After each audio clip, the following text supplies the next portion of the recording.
radio for the masses. Headline edition, July 8, 1947.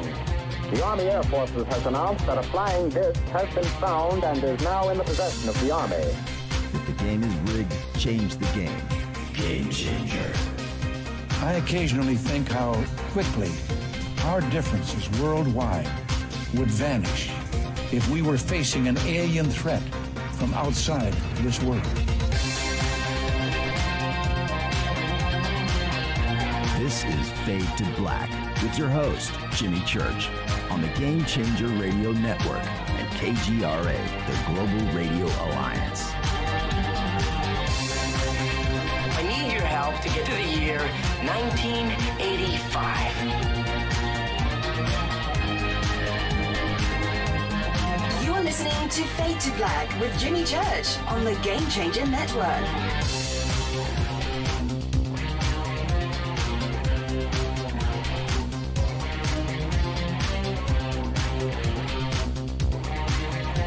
Good evening. Fade to Black. Bespoke radio for the masses. Yeah. How you doing? How you doing? Yeah, let's do this.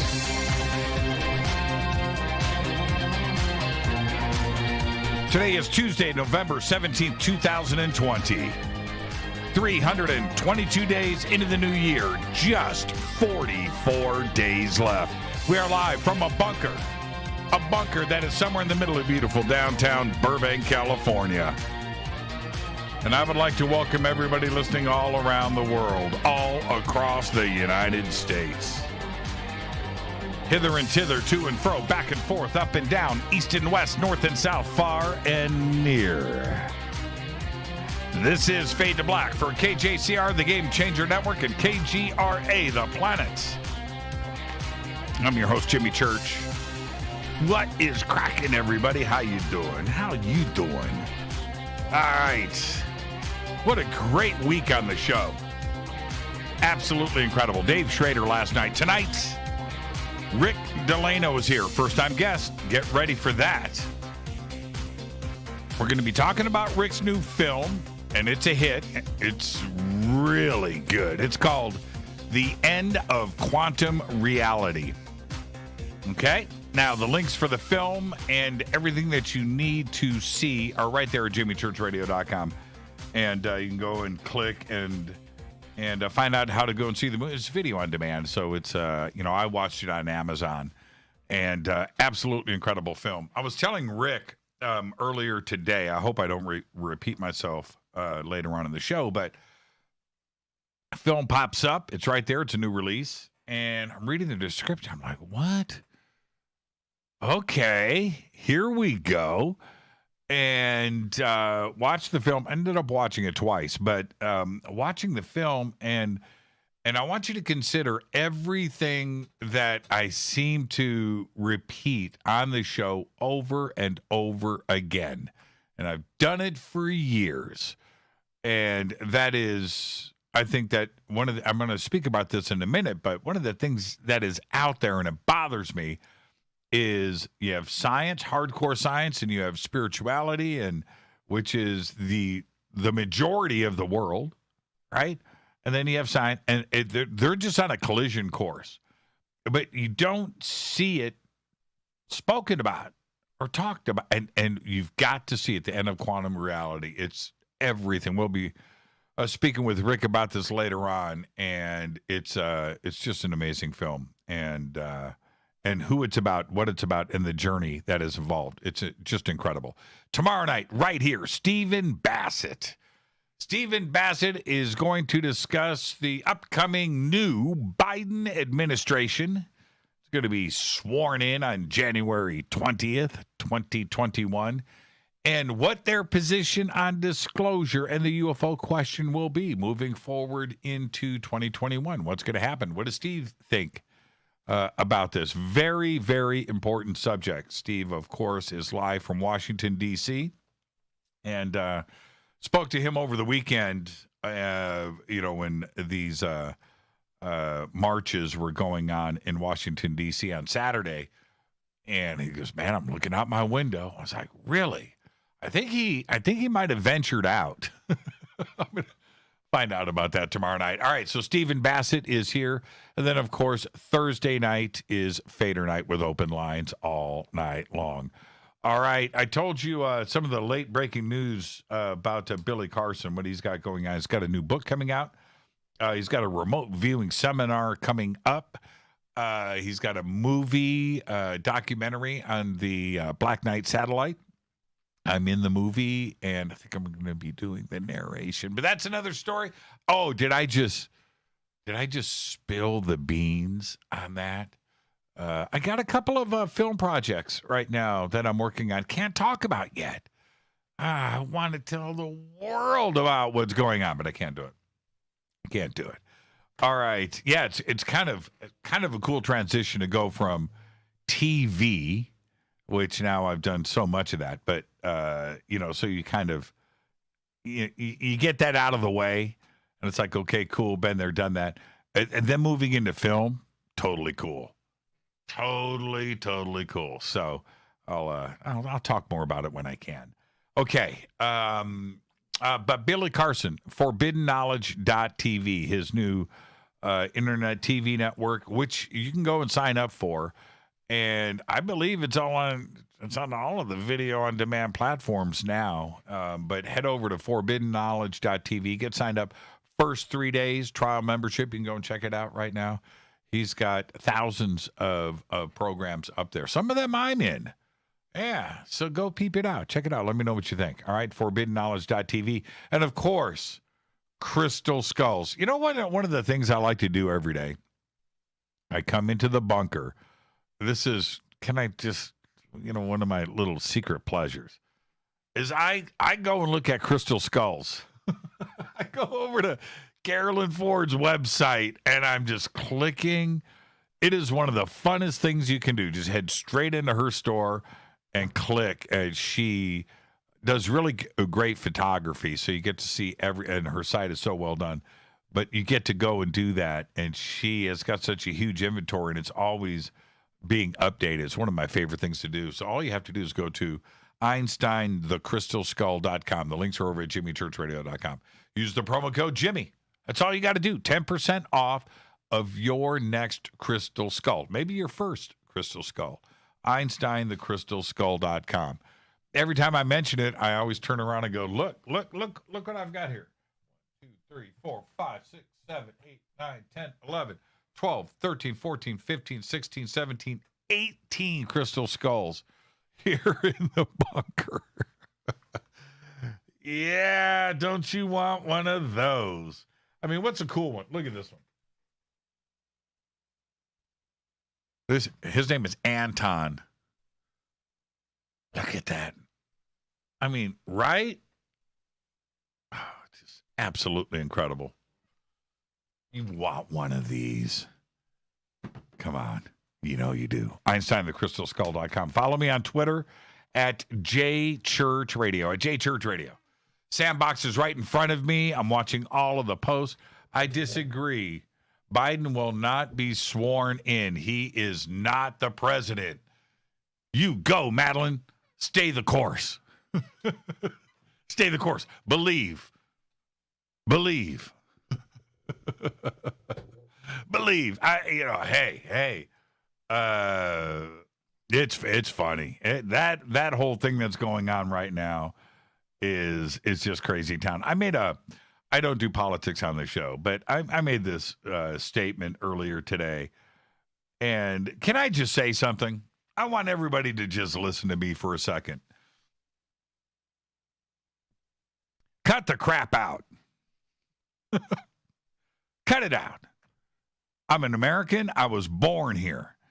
And I believe in America. I believe in the people that vote. And I believe in the system. I always have. And every 4 years, we go through this drama. Every 4 years.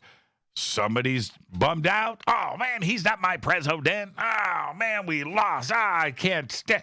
Right? We go through it every 4 years. every 4 years. And every 4 years, and I've done this since I was a kid. I'm just like, okay, all right. So we're going to do this again in 4 more years? Okay. 4 more years of, in 4 more years, oh, man, are you kidding me? You're voting for are you kidding me? And we go through this over and over again. But you know what? We're all different. And in the end, we're all Americans. And every 4 years, we just accept it. That's what we do. So what? Going to go through it again in 4 more years. Quit stressing out. Who gives a crap? Man, I mean, think about everything that went down in 2016, right? We're still here. We're still here. You accept it and move on. Accept it and move on. 2020, accept it and move on. That's it. Oh, man, what are you going to do in 4 more years? 4 more years. You're going to run your life on this? Get over it. We're Americans first. Being different is what makes this country so great. Don't let anybody tell you it's us versus them, because that's somebody that's un-American. Wants to divide this country. What do you want to do? Burn this place down? Is that what you want? Stop it. Bunch of crap. Just done with it. I'm done with it. I am D-O-N-E done. All right? Am I clear? Fade or not? All right. Moving on. Let's go. I don't do politics on the show. I do conspiracy of politics, like that crazy video today of Lindsey Graham fist-bumping Kamala Harris. It's like, what? After all the smack talk from both of them. Right? After all that, they just walk by. What's up? Boop. He pats her on the back. And that should tell everybody out there, everybody on the right talking that smack, everybody on the left talking that smack. And really, that's what really goes on. It's what? They're both traitors? Oh, man. You got to love it. Okay. All right. Where am I at? Well, whomever it is, I hope they focus on the damn virus. Yeah, you're right about that, Tara. We got issues. We got issues. Unemployment, health, family. I was, talking about a conspiracy. I went through, 15 years ago. 14 years ago, I went back to school for broadcast, news, sports, journalism. And I went back to school. It cost me a lot of money. And right now, okay, we have 2 daughters. One is still in college. One just graduated and is out there doing her thing now. Both are the same age. One is still in college. And let me tell you something. If I had a child right now that had a student loan, especially one that I signed on, I'm talking about the millions of families across this country, and you're signing off, $35,000 a year, $40,000 a year, $50,000 a year, whatever that number is, high interest rates, and your student, your daughter, your son hasn't been in college because of coronavirus, and those loans are coming due. Oh, no, it don't work that way. I'm not spending $30,000 a year for them to go online. It's like Phoenix University. God. Is that what it's called? What was that? What's that online, you buy your diploma at college? Whatever it is. So something needs to be done about that. I want to hear somebody step up and go, okay, we recognize this. That's a conspiracy, man. That's a conspiracy. That is just breaking the law, stealing money. That's what that is. All right, moving on. Where am I at? Let's get to the breaking news. The world of minerals. Speaking of minerals, I'm talking about these things right here. The world of minerals just got as wild as the world of animals, because they do discover new stuff once in a while, and they just did. A research team led by crystallographer, there is such a thing, Stanislav Filatov at St. Petersburg University in Russia found a new entry into the world of minerals, and they are calling it petrovite. The bright blue mineral, it's gorgeous, by the way. It's kind of like they're saying it's bright blue. I'm going like seafoam green, sky blue, like right in there. The images that I've seen are very, very cool. It comes from a volcanic landscape formed by major eruptions in the late 1970s and once again in the 2010s in the Kamchatka Peninsula of Russia. The mineral is named for another St. Petersburg University crystallographer. His name is Tomas Petrov. The team has just published a study on petrovite in the Journal of Mineralogical Magazine. Say that 10 times. There you go. It's really cool. Maybe got to talk to Carolyn Ford. Get me a petrovite. Hey, there it is right there. Look at that. See, am I wrong about the color? It's kind of like seafoam green. It's the color of that guitar right there. That's seafoam green. It's exactly the color. Yeah, it's not sky blue. It's seafoam green. I want one of those. I want a crystal skull. I got to talk to Carolyn Ford. Petrovite. All right. Where am I at? Let's see. Oh, I talked to Rita about this. We are shopping for telescopes right now.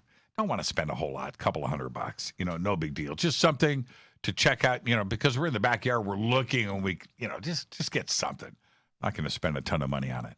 But this week, you will be able to see 7 planets at various points in the sky at the same time. Venus and Mercury, I'm talking about in the same day. Venus and Mercury are bright enough to see in the mornings, while Mars, Jupiter, Neptune, and Saturn will be seen at night. And there is rumors that Uranus, say it as you will also be visible. All right? Now, Earth Sky, I use that website, published a guide to viewing all of the planets on their website. Let's get the show cracking. Happy birthday to today, Martin Scorsese. Today, 78. Man, too many great films. Just too many. That's it. Martin Scorsese, today, 78. Danny DeVito, today, 76. Get shorty. One Flew Over the Cuckoo's Nest. That's pretty good, too. Gordon Lightfoot today is 82. And today, so I had to go through my Gordon Lightfoot song list. If You Could Read My Mind, right? 1970. Sundown, huh? Right? Carefree Highway, Toe Tapper, Rainy Day People, that's right. And of course, The Wreck of the Edmund Fitzgerald. Happy birthday today. One of Canada's finest, Gordon Lightfoot. Good documentary out right now with Gordon. My dead guy's birthday today, Jeff Buckley. Seems like I do Jeff Buckley every year, but I have to. 1966 to 1997, died at the age of 30. Of course, Jeff was an American singer, songwriter, and guitarist.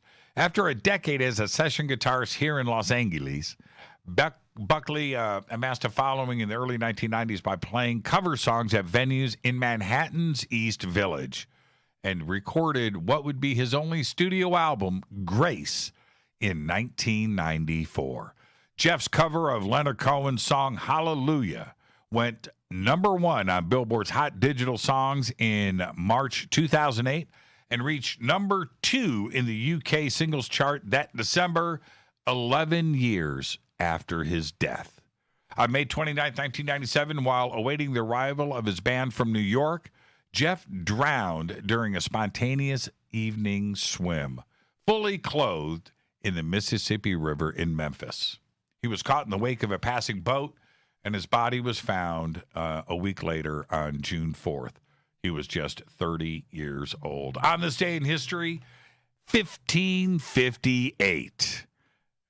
Queen Mary I, the monarch of England and Ireland since 1553, after 5 years, dies and is succeeded by her 25-year-old half-sister, Elizabeth. Elizabeth ended up ruling for 44 years. Fader fact. Okay. I've been waiting for this all day. Marshmallows. That's the fader fact. Okay. Marshmallows. Originated in ancient Egypt. That's right. They used them to build the pyramids. It's a revolution. I got a new documentary coming out here very soon. Marshmallows built the pyramids. That's right. Egyptian would use this. Listen to me. Would use the mallow plant that grew in marshes, right, to create candy to soothe sore throats. The roots of the mallow plant would create a gooey substance that was boiled and mixed with honey, and they created marshmallows. And that's a fact. Then they built the pyramids. No sore throats allowed. You must keep slaving. Marshmallows. Tonight, very special guest Rick DeLano is here. We're talking about his new film, The End of Quantum Reality. The links for everything are over at jimmychurchradio.com. The film is amazing. And I want to talk about that right now as I hit this River Moon coffee. All right.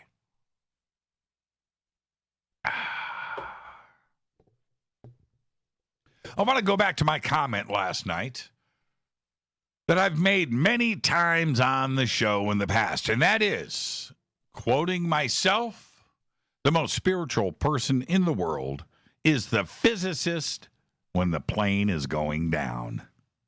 End quote. Go ahead, quote me. It's a fact. Now, here's the thing. There is more to this statement than meets the eye. First off, science, to me, is one of the coolest things ever. Seriously. Pure, hardcore science. I love it. And then you have spirituality.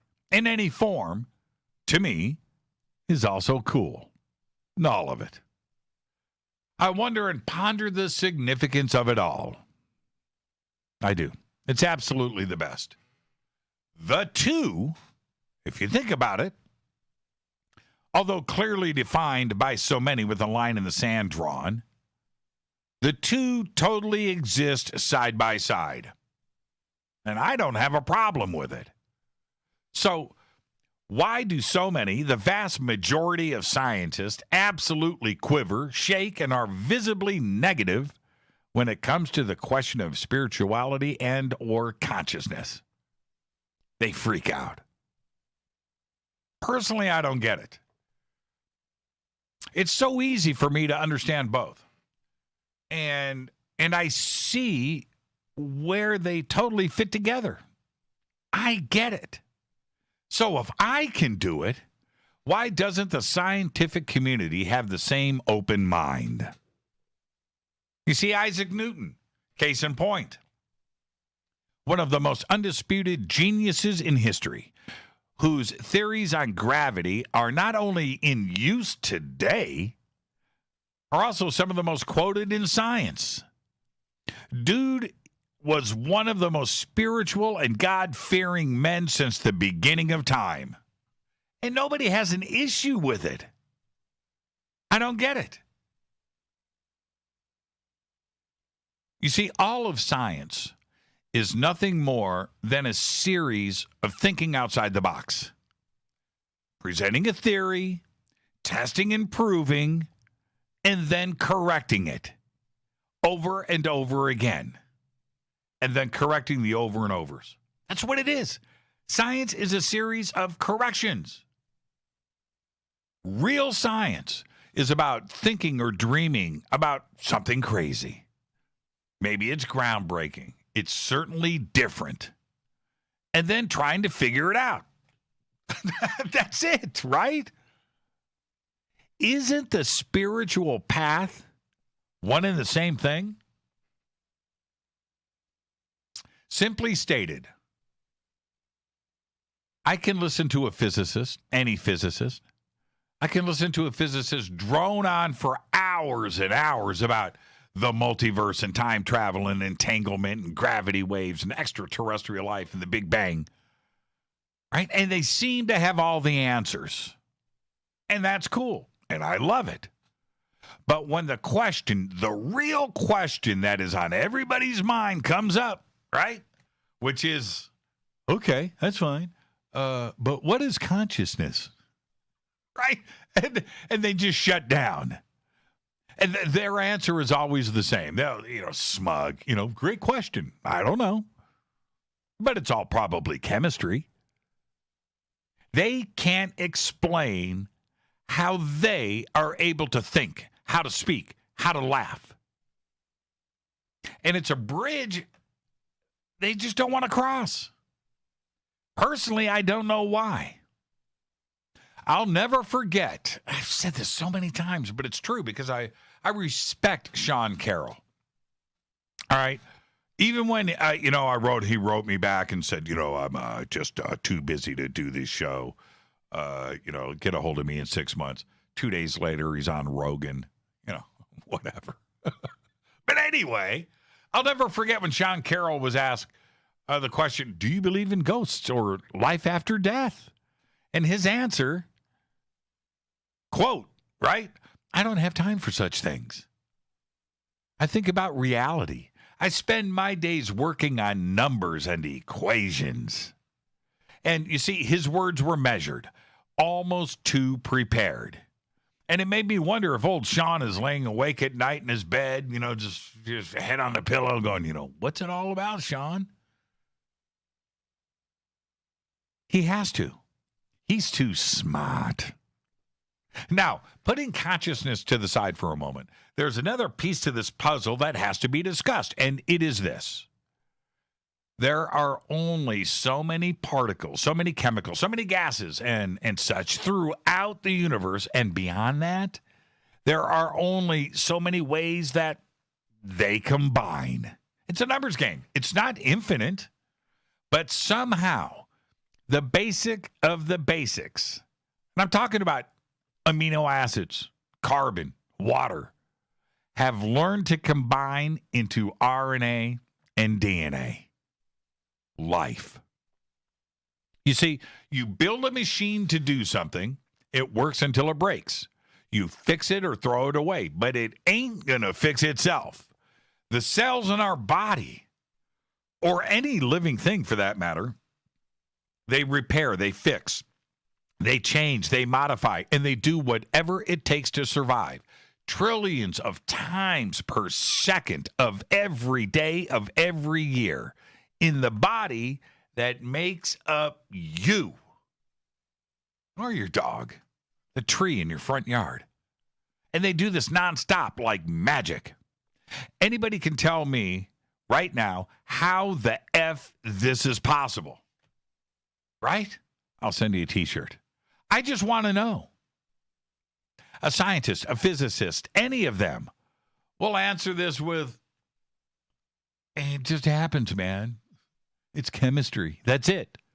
So, in closing, if it's really that simple, where particles and acids are just going to bump into each other anywhere they can, and life just happens, well, it's got to be going on everywhere, all the time throughout the universe. Something this cool and, easy is one of the most complex things to have been engineered and designed. And it wasn't by accident. Somebody did it. And that is what science needs to figure out. Look, I don't have all the answers, but I'm curious enough to ask the questions. And right now, we need to have some physicists step up to the plate and take a swing. Seriously. I'm your host, Jimmy Church. This is Fade to Black. Tonight, Rick DeLano is here. We're talking about his new film, The End of Quantum Reality. Tomorrow night, right here, Stephen Bassett. We're going to be discussing the upcoming new Biden administration and their position on disclosure and the UFO question heading into 2021. Thursday night is Fader night with open lines all night long. I'm your host, Jimmy Church. I'll be right back after this short break with our guest, Rick DeLano. Stay right there.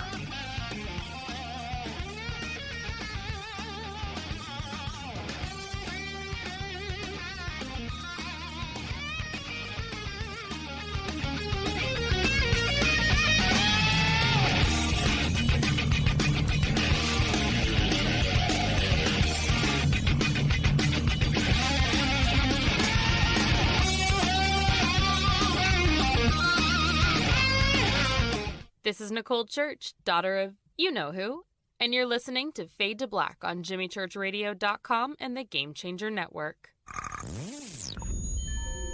You're listening to Jimmy Church, Fade to Black.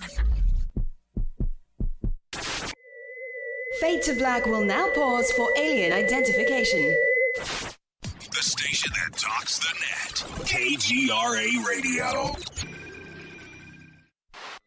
Introducing the Game Changer blend from Rivermoon Coffee that delivers a customized blend made specifically for the Fadernauts. If the game is rigged, change the game. It's a bolder cup with some bite. Game Changer is the coffee of choice for those that prefer an organic dark roast that is slightly lighter and milder, but it's still dark. With wild notes of pecans and chocolate with a rich, balanced, full-bodied cup that is roasted to perfection for a great coffee to start your day, as an after-dinner coffee or anywhere in between. Artisan, small batch roasted to perfection. USDA certified organic, all Rivermoon coffee is freshly roasted and packaged in the USA. Just go to rivermooncoffee.com or click on the banners over on our site and use the promo code F2BBLEND for 15% off of your order today. rivermooncoffee.com. Go Beckley Teppy. This is the only way forward. This is Fade to Black. Make contact. KGRARadio.com. This is Jimmy Church of Fade to Black, and you can get our podcast for just $2 per month. All you have to do is click on the podcast banner over at JimmyChurchRadio.com. Hi, folks. It's troubling times, and fear is pushing emotions, which in turn pushes health the wrong direction. Do you ever get an ache because life is uneasy? Try Life Change Tea at GetTheTea.com. Life Change Tea works on your digestive tract, helping to move food through quicker and comfortably so your health is spot on. Life Change Tea may not help with world issues, but it will help with your digestive issues. A glass a day helps keep the intruders away. So, change your life today. Log on to GetTheTea.com. That's GetTheTea.com. If your health game is off, get on by ordering Life Change Tea. GetTheTea.com. And while you're on our site, look around at the great non-GMO organic supplements. And if you're a sales shopper, go to our specials page and see what's for you. I've been drinking the tea for 12 years, and I'm sure glad for its health benefits. Again, that's GetTheTea.com. GetTheTea.com. The tea that makes you go. Permanent industrial glue impossible to remove? Not anymore, because Handyman Formula by D-Bond is a patented chemical adhesive remover. It's used in the building and home maintenance industry, but now it's available for your home use, for your DIY projects. Unglue stickers, silicone rubber, labels, price tags, flex tape, weather stripping, carpet glue, wood glue, liquid nails, even 3M 5200. And it dissolves graffiti. Yeah, graffiti. Handyman Formula by D-Bond works, and it's safe to use on most surfaces. No need to call a professional. Don't get out the pliers and blowtorch. Just apply a little Handyman Formula by D-Bond and wait 90 seconds, then quickly and easily pull the items apart. Get unstuck. Visit DBondHandymanFormula.com. That's DBondHandymanFormula.com or call 561-575-4200. Handyman Formula by D-Bond. 9 out of 10 geneticists agree. Fade to Black is not your father's radio show on the Game Changer Radio Network and KGRA, the planet. Hi, this is Rob Reiner from Anvil, and you're listening to JimmyChurchRadio.com. What's up? I'm Chris. What up? This is Kyle Massey, and you're listening to Jimmy Church Radio.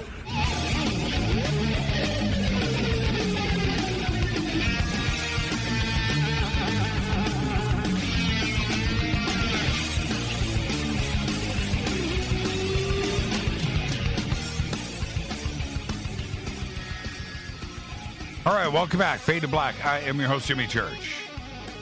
What a great show we've got tonight. Producer Rick DeLano is here. And tomorrow night, Stephen Bassett live from Washington, D.C. You're not going to want to miss that. And, of course, Thursday night is Fader night with open lines all night long. Rick DeLano has worked as an executive producer, financial consultant in the music and film industries for more than 20 years. And then he released a very controversial movie called The Principal. We will be talking about that tonight.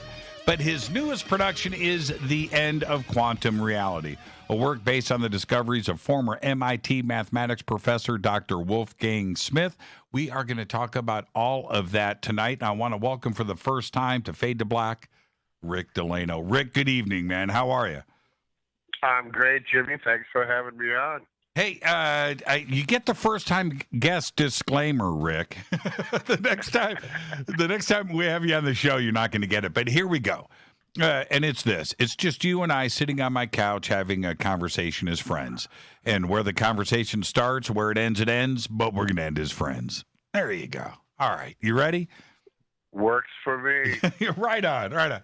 Now, you know what? Before we get started here, and there's a lot of foundation to lay, so we're going to get into all of that. But let me actually start here, which is sort of in the middle of this interview, which is how has the reception of the film been so far? We have been incredibly blessed to have... we were a little bit freaked out because basically the entire movie business ceased to exist in the middle of our theatrical run back in January and February. Right.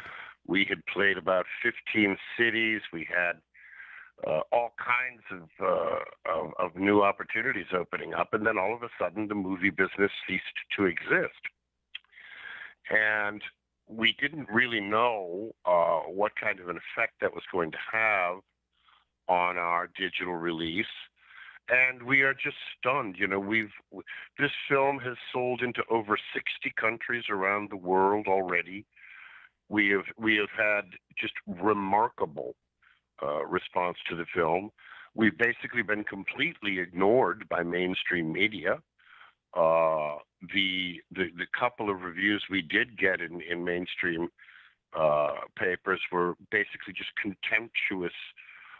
These guys are a bunch of Catholics. You don't have to pay any attention to them. And in spite of that, we are just extremely gratified at the very wide distribution the film continues to be receiving through both video on demand and our own website for DVDs. It's been remarkable. Now, it's so funny for you to say something like Catholics, because if somebody says something like that and it was seriously there, they didn't watch the film. Right. I think it is a very safe bet that neither the LA Times nor the Hollywood Reporter actually watched the film. As a matter of fact, they more or less admit it. They said, we couldn't make couldn't make head nor tails out of this, but we went to the website and looked. They talk about how this film was made for the glory of God, so we can ignore it. Right. And, right. Well,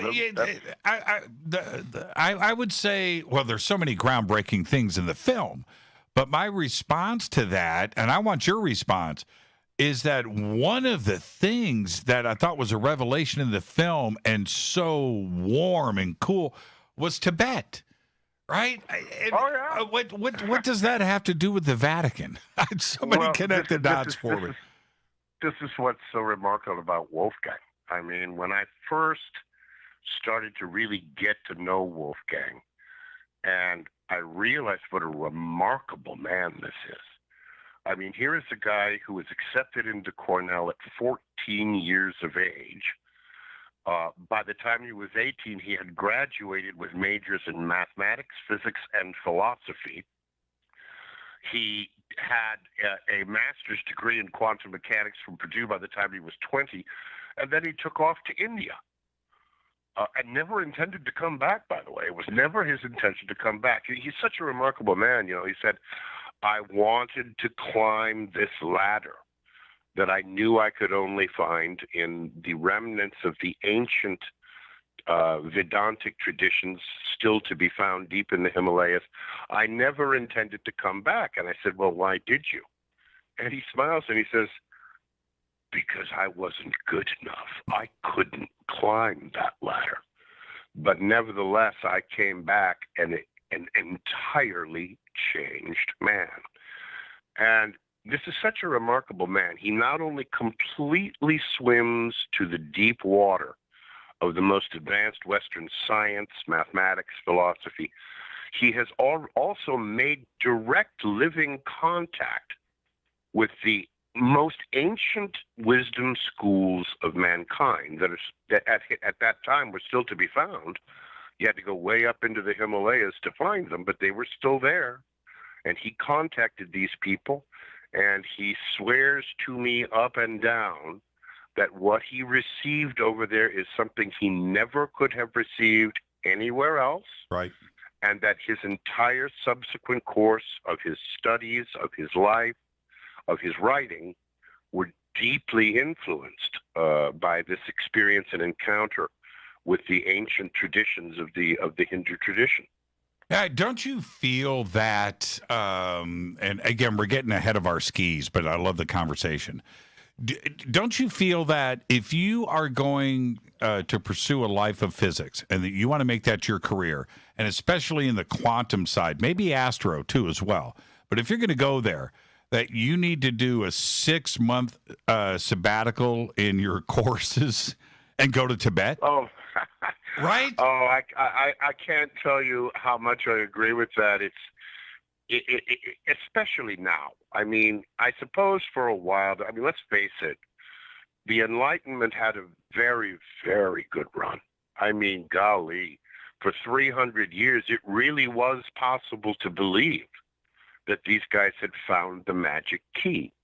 As we talk in the film, what Newton accomplished was so astonishing, so overwhelming in its power and persuasiveness, that it's perfectly reasonable to have a little sympathy for the inheritors of that tradition when they basically started to look at every other way of knowing as something sort of contemptuous. You know, I remember in my first film, Lawrence Krauss said, you know, philosophy was useful back before we had physical science. But now that we have physical science, philosophy is obsolete. And that arrogance is so That's the best profound. That's the best Lawrence Krauss impersonation I've ever heard. Well, I spent thousands of hours listening to Lawrence me when too. I was editing the film. And, you know, I really must say I'm deeply indebted to Lawrence Krauss. My first film would have been not nearly as good without him, because a good film, you got to have really strong voices all across the spectrum, especially the side that you do not find persuasive. It's so easy to allow yourself to edit a film so that it sort of slants toward your side of the tracks. Sure. That's not a good documentary. A good documentary is when the punches are thrown clean and hard from all sides of the spectrum. And, you know, Lawrence is very entertaining. You know, I mean, it takes a certain degree of chutzpah to actually let a camera be running while a doctor of physics explains to us that philosophy has we have no use for philosophy in the world anymore. Physics has taken over. Just to have the chutzpah to actually say something like that with a camera running, it makes for a very good film. Yeah, and these physicists today, I call them rock star physicists, and where it's different. Maybe Feynman may be an exception. He was a pretty colorful guy.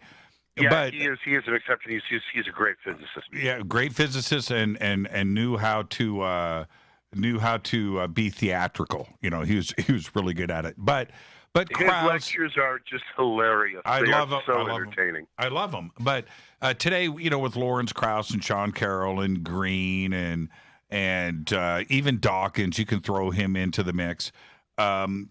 These guys are also performers. And they are very comfortable in front of the camera, and I don't think we had that in the past. And I'll tell you what, it wasn't quite as big of a business in the past. No, it's a huge. You think business. About a guy named Albert Einstein. You know, he was working as a clerk in the Swiss patent office when he wrote his paper on special relativity. There was no big science back then. I mean, this guy had to pay the bills by clerking in a patent office when he wrote what is quite probably the most influential paper written in physics since Newton died. It's a whole different ballgame now. This is big business now. It is big business. There are hundreds of billions of dollars at stake. And essentially, you know, the world story that we tell ourselves today, we have learned from the physicists. And while that story behind the scenes is, it's much more than just fraying at the edges, as we say at the beginning of the new film, all of the pillars are wobbling now. Every one of the fundamental things that we've all been told is certainly true all the way through our schooling and growing up. Oh, the Big Bang happened 13.6. No, make that 13.8 billion years ago. I remember Krauss said to me, the Big Bang happened. It's just as sure as you sitting across from me in that chair. Well, that's complete nonsense. That's an insult to the intelligence of anyone who can discern the difference between the speculative and theoretical conclusions of a given scientific theory and the fact that I can look at you sitting in the chair across from me. To actually insult our intelligence by insisting that the two things can be known with similar degrees of certainty, that's an example of where PR has become the product rather than science.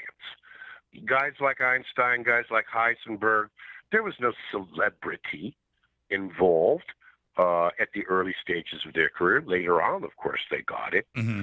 But the entire scientific enterprise now is such big business, has such immense power both financially and culturally, that there is an entire division of public relations, Neil deGrasse Tyson, the guys you mentioned, whose real job, whose real function is to be a talking head on your TV set, assuring you that we have it all figured out. Right, supporting their dogma. And see, the thing is, and you just pointed this out, but to speak directly on this, back in the 30s, well, in the teens, right, 1917, 1915, special in general, when those were authored, and everything that happened after that with Heisenberg and Bohr, all of that, they weren't basing everything on dogma. These guys were asking questions. Right. Yeah, these guys were asking questions. They were trying to figure things out. Wolfgang, of course, studied directly under people who were trained by Heisenberg. I mean, he was at Cornell in the 40s. This was the end of the golden era. The rigor involved in getting a physics degree then was just unimaginable compared to today. And what Wolfgang always told me is that science has changed drastically since he was an undergraduate and a graduate at Cornell and Purdue and MIT.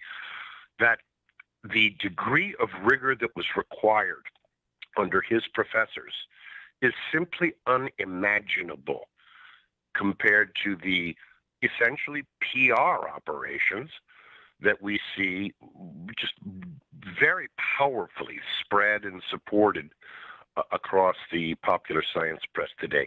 Back then, there was still a real sense that physics was the most rigorous, self-correcting, and you couldn't just blow smoke back in the early decades of this century. You had to have the goods, and you had to be able to experimentally demonstrate that you had the goods. And that's where we got the tremendous breakthroughs in quantum mechanics. It wasn't because they had a better PR operation. It wasn't because they had Sean Carroll out writing a New York Times bestseller. Mm-hmm. It was because they had the experiments and they could show that their equations predicted those results. And there was another. Oh, you know what? We're going to continue this part of the conversation when we come back for the break. because I have to ask this before the break. How did you go from music and film, right, executive producing and finance and money, into hardcore physics and the acquiring of the knowledge? Was this something that you had an interest in throughout life, or did you just jump in with both feet? I did neither. It was thrown into my lap, and I had no choice. When I was asked to produce The Principal, I said, I don't want to do this. I have no interest in film. I have no experience in film. And my friend Bob Sungenis tried a couple of times to get other producers to take the project. He was not satisfied with the results. And he finally came to me as a friend and said, Rick, you're the only guy I trust to do this. And God help me, I said yes. And making The Principal turned out to be the single most incredibly challenging thing I had ever taken on, because I was going to put my name on this. And it became clear at a very early stage that I would have to know enough to not make any glaring mistake. Not with the film with that subject. No, you can't step out of bounds. Because I knew how controversial it was going to be. I knew we were speaking with the leading cosmologists in the world. And I spent about 3 years before we made that film simply immersed in cutting-edge cosmology. And I must have read at least 500 papers and all the footnote references in all of those papers in order to prepare for the opportunity to sit down and interview men like George Ellis, Max Tegmark, Lawrence Krauss, Michio Kaku. I was going to get one shot with these guys. And I knew that I had to be in a position to ask the questions that no other journalist was ever going to ask them. And I took it very seriously. And it was only about 2.5 years in that I realized I absolutely loved this stuff. It's the best. It's the best. And let me ask you this: when I watched The Principal the first time, I found myself squirming in my chair. It pushes you to a side of being uncomfortable.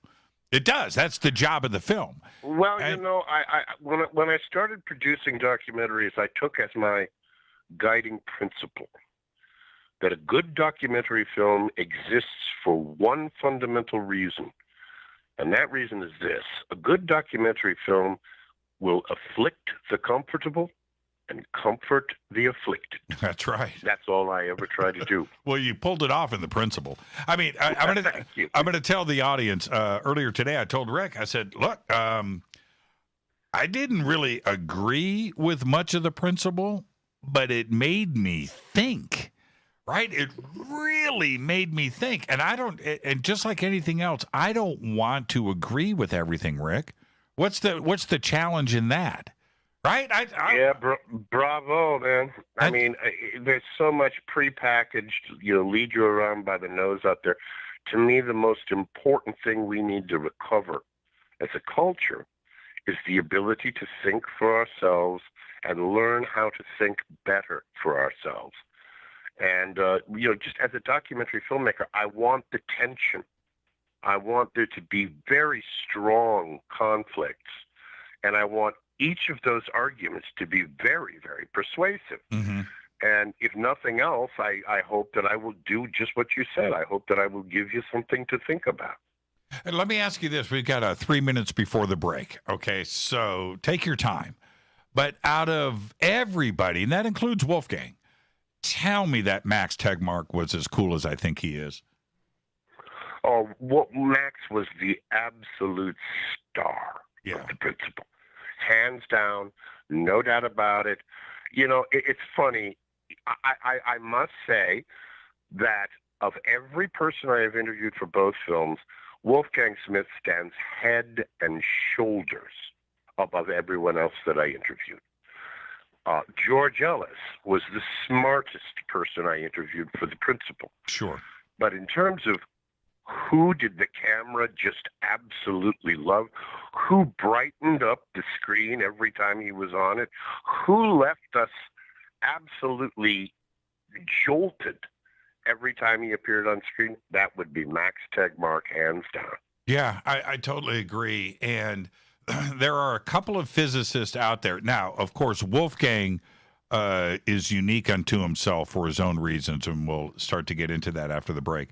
But Max, and a little bit with Brian Greene, I think that they have a more open mind, right? They are okay with exploring, and they are okay with being wrong once in a while, and continuing the fight. And that's what I see in Max, and I've always felt that, where if you're going to go into the sense and wonderment and ponder the significance of it all, Max is going to do that to you, and he's going to listen to what you have to say. I will never be able to thank Max enough for, he became a friend of mine because I interviewed him twice for The Principal. Once in 2011, and then right after the Planck data came out and the Axis of Evil became, it was completely confirmed. You have to understand, when I made The Principal, I bet the film on the fact that Planck would confirm this amazing axis across the cosmos. Mm-hmm. And at least 95% of the papers that were being published while we were editing the film were saying it would not be confirmed. And all the rumors were that Planck was going to falsify the axis. It was a terrible feeling, except I remember I asked Max. I called him up and I said, Max, I know you've got friends on the Planck team. Is there anything you can tell me about what you're hearing? And he said, well, Rick, I do have friends, and yes, I could tell you, but unfortunately, then I would have to kill you. But if I were you, I'd just keep right on going. And that's when I knew. I knew that we were going to be okay. I knew that when Planck released its data, we were going to still be in the ballgame. As a matter of fact, we were going to be the only film in the world, and to this day, we're the only documentary film out there that really examines this stunning discovery in cosmology. And I owe all that to Max. Now, on the other side of the coin, and I'll make this brief because I know we're up against a break, Max, like everybody else in academia, threw me under the bus without the slightest hesitation when the big controversy broke about The Principal. I never was able to get him to respond to me again after he was quoted in Popular Science magazine as saying I had cleverly tricked him. Now, Max knows that's not true. He knows that I know that's not true. But never once after that article appeared did Max Tegmark ever again answer a phone call or an email from me. And I find that to be very, very sad indeed. Yeah, that is the world of physics. Yep. Everybody is fighting for every dollar. Everybody is fighting for the next book deal, another series on PBS, whatever it is, right? Bingo. And I get that. I can't really fault Max for that because it's the culture. That's it. He's no different than anybody else. Let's take our break right here, Rick. Great conversation, great start to the show. Our guest tonight, Rick DeLano. When we come back after the break, we got to go straight to it, right? We have to. It is Dr. Wolfgang Smith. Who was he? The life and times and the new film, which is incredible, The End of Quantum Reality. Tonight, Rick DeLano, executive producer of the film and the host of The End of Quantum Reality. I'm your host, Jimmy Church. This is Fade to Black. Stay with us. We'll be right back.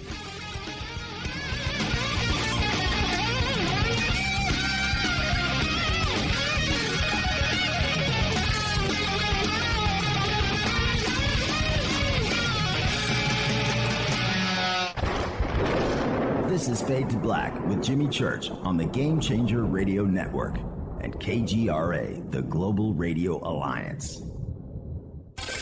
This is KGRA Digital Broadcasting Station. Salt Lake City, Utah. Van Buren, Arkansas. Hello, my name is Billy Carson, and I am a best-selling author and the founder of ForbiddenKnowledge.tv. Together with my team, we have built an all-new conscious streaming TV platform designed with every family member in mind. If you have ever wanted to travel the world and attend lectures and workshops from your favorite speakers but weren't able to, look no further. ForbiddenKnowledge.tv. There are dozens of workshops and lectures from speakers you know and love.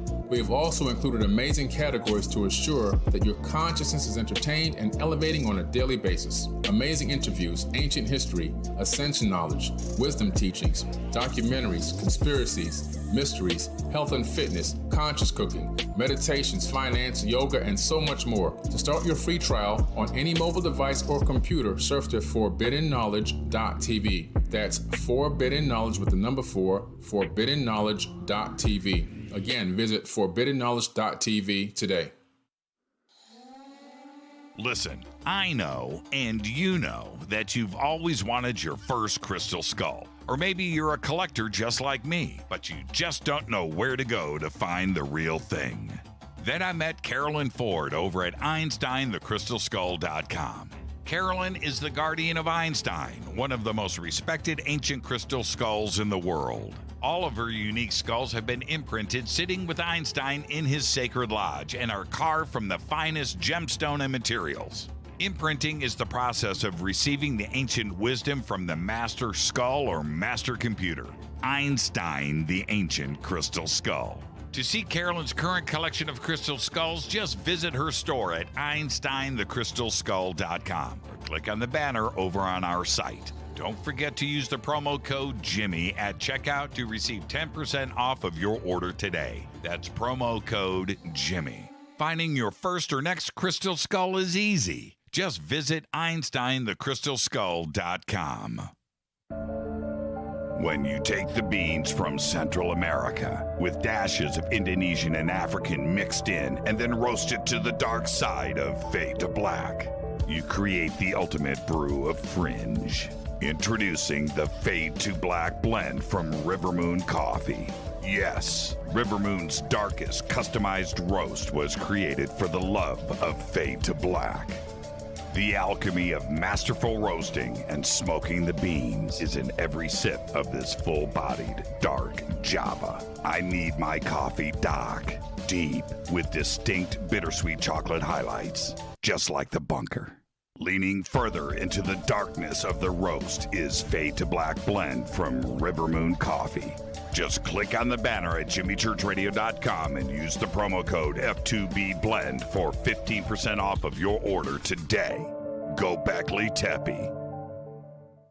Hello, I'm Katie, and you're listening to my main man, Jimmy Church, on jimmychurchradio.com. Hi, this is Ray Hobbs here repping the planet, and you're listening to my good friend, Jimmy Church, Fade to Black, on the Game Changer Network and the KGRA Digital Broadcast Station. This is Toby Kebbell. You're listening to JimmyChurchRadio.com. Don't hurt me, Jimmy. I'm only little. Hey, I'm Adrian Grenier. And this is Ari Gold. We're the Honey Brothers. We're of the Honey Brothers. Hey, I'm Adrian Grenier. And I'm Ari Gold. We're the Honey Brothers. And you're listening to Jimmy Church. The Revolution. This is Jimmy Church of Fade to Black, and you can become an official Fadernaut by just going to our membership section at jimmychurchradio.com. Hello, this is Serena Wright Taylor from Conscious Life Expo, and you're listening to Fade to Black with Jimmy Church, who holds the Lucky Pony record for the best astrological chart since 1963. True story. This is Micah Hanks of the Gralien Report, and you're listening to Jimmy Church on Fade to Black, across the globe on the Game Changer Radio Network and the one and only KGRA Radio, The Planet.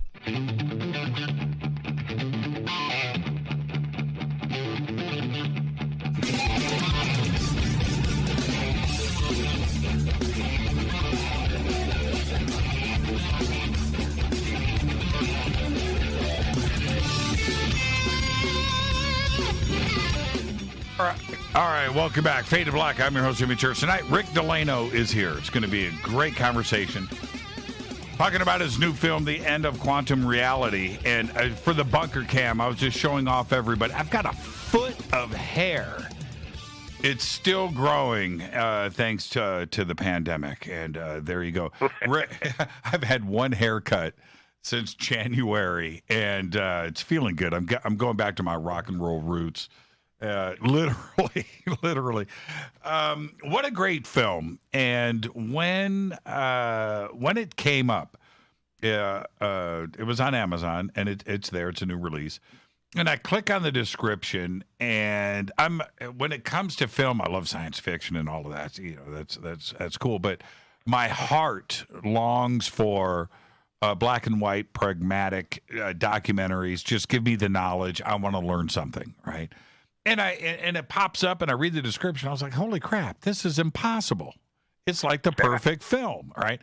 So anyway, I'm going to start here, and that is the beginning of the film. I'm going to throw you under the bus a little bit, but I'm listening to the opening music, and I love production, but I'm listening to the vocals and the bass guitar, the lines, the melody, and the structure, and I'm like, man, what a cool tune. All right. So anyway, I get into the film. I'll watch it. I get to the credits, and you sang and wrote the song. Wow. That's it. I hope you're not blushing right now, but man.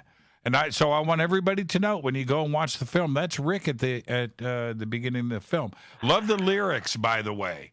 You got everybody in there. You got Einstein. Yeah. Listen, we got Einstein. We got Solzhenitsyn. It's really funny you mentioned that, Jimmy. I always, the bottom line is, it's really true. We realized pretty early on in editing that we really needed an original score for this thing. Right. And there's this guy out there who was willing to do it for a really, really, really good price, and that was me. It's perfect, and well done. Nobody, unless they last to the credits, they're not going to know that, right? And I thought, as I was listening to it, I thought this is like a hit song that I missed somewhere. And then I started listening to the lyrics. I went, no, this is written for the film. Okay, so I wanted to make sure in the end that I could find out who that artist was so I could have him on the show. And I pulled that one off. But okay, so let's get back into this. One of the things that not only is discussed a lot on this show, but every physicist I have watched, just like you, right? I've watched all the presentations going back decades. I've watched all of the online courses. I've read all the books. I've listened to all of the interviews.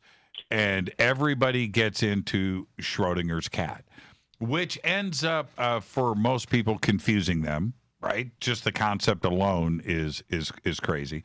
But it is it's the go-to subject for all physicists. And it is also, would I be wrong in saying that it is the central focus of the film in a very strange way? Well, you would be absolutely right. Schrodinger's cat was just Erwin Schrödinger's way of trying to make it possible for the average person to understand the complete perplexity that the physicists were facing when they discovered quantum mechanics. Because, and this is, I hope I can get this across to your audience, because this is the whole ball game. This is why quantum mechanics remains to this day essentially impossible for anyone to believe. The only reason anyone believes it is because it works perfectly. Our phones, our computers, our entire world works because quantum mechanics is the most accurate physical theory in the history of humanity. But what it tells us about the nature of reality is so shocking that 100 years further in, The physicists are literally being driven insane by the implications. So Schrodinger said, how can I get this across to people? And he thought of this idea. Okay, if we assume that physics has been correct over the past 400 years in its fundamental assumption that we call reductionism. Reductionism is the fundamental magic bullet that has led to the scientific revolution. And reductionism is just this. It is the idea that if you take any object in the world and break it down to its smallest possible parts, and you discover the laws governing those smallest possible parts, you will have described every larger object composed of those parts. This is reductionism. This is the idea that what physics is all about is getting down to the bottom of the world, getting down to these fundamental particles, as they call them, and discovering the laws that govern their behavior. Theoretically, if you can do that, you will be able in turn to describe all of the behavior of larger objects in the world. And this worked beautifully all the way through the Newtonian revolution. Even Einstein is essentially compatible with this idea of a reduction down to the simplest possible components of reality. Quantum mechanics blows reductionism into tiny little smithereens.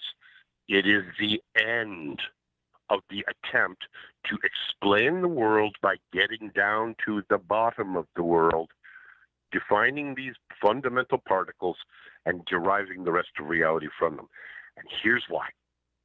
Let's assume, for the sake of argument, that reductionism is true, that a cat, for example, is fundamentally nothing other than a collection of quantum particles. That's what a cat is. If we assume that to be true, then, of course, quantum mechanics will apply with all of the magnificent accuracy that it has been shown to apply to electrons and subatomic particles. It will apply just as accurately to a collection of those particles, like a cat. Okay, if we assume that to be true, then we take a cat and we put that cat in a box so that it cannot be observed or measured. If it cannot be observed or measured, and it is just a collection of quantum particles, then guess what? Schrodinger's wave equation will describe that cat perfectly, to such degrees of accuracy that no physical theory has ever even come close. So, Schrodinger continues. If we take this cat and put it in the box so that it cannot be observed or measured, we know that cat is described by a wave function.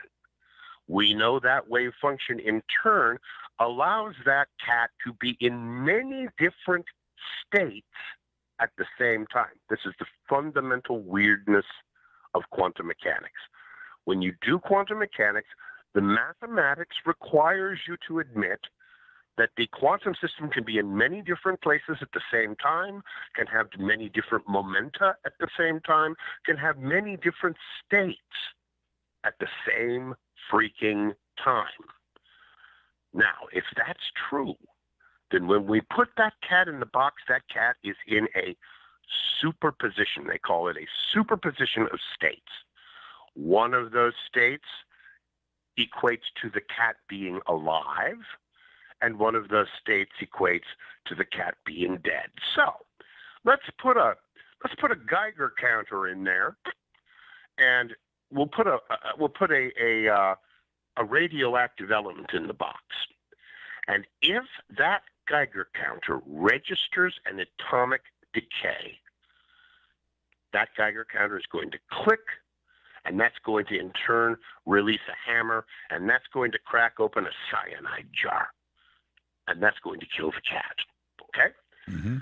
Schrodinger's point is that until you open that box, the cat is described quantum mechanically as being in a superposition of states. There is one superposition that corresponds to the cat being alive, and there is one that corresponds to the cat being dead. And the only way to collapse those superpositions, the only way to collapse that wave function, is to conduct a measurement or an observation. You have to open up the box that collapses the wave function of the cat down to one specific value. The superpositions disappear, and only one state is left. And Schrodinger's point is, what was the state of that cat before I opened the box? Quantum mechanics tells us that the cat was both dead and alive until that box was open. And Schrodinger says, this is ridiculous. This is absurd. This cannot possibly be an accurate and truthful description of reality. However, it is absolutely certain that it is an accurate description of the electrons and subatomic particles that make up that cat. So we have a paradox. On the one hand, we know damned well that the cat was either dead or alive before we opened that box. But we also know that if the cat is nothing other than a collection of quantum particles, then it was both dead and alive.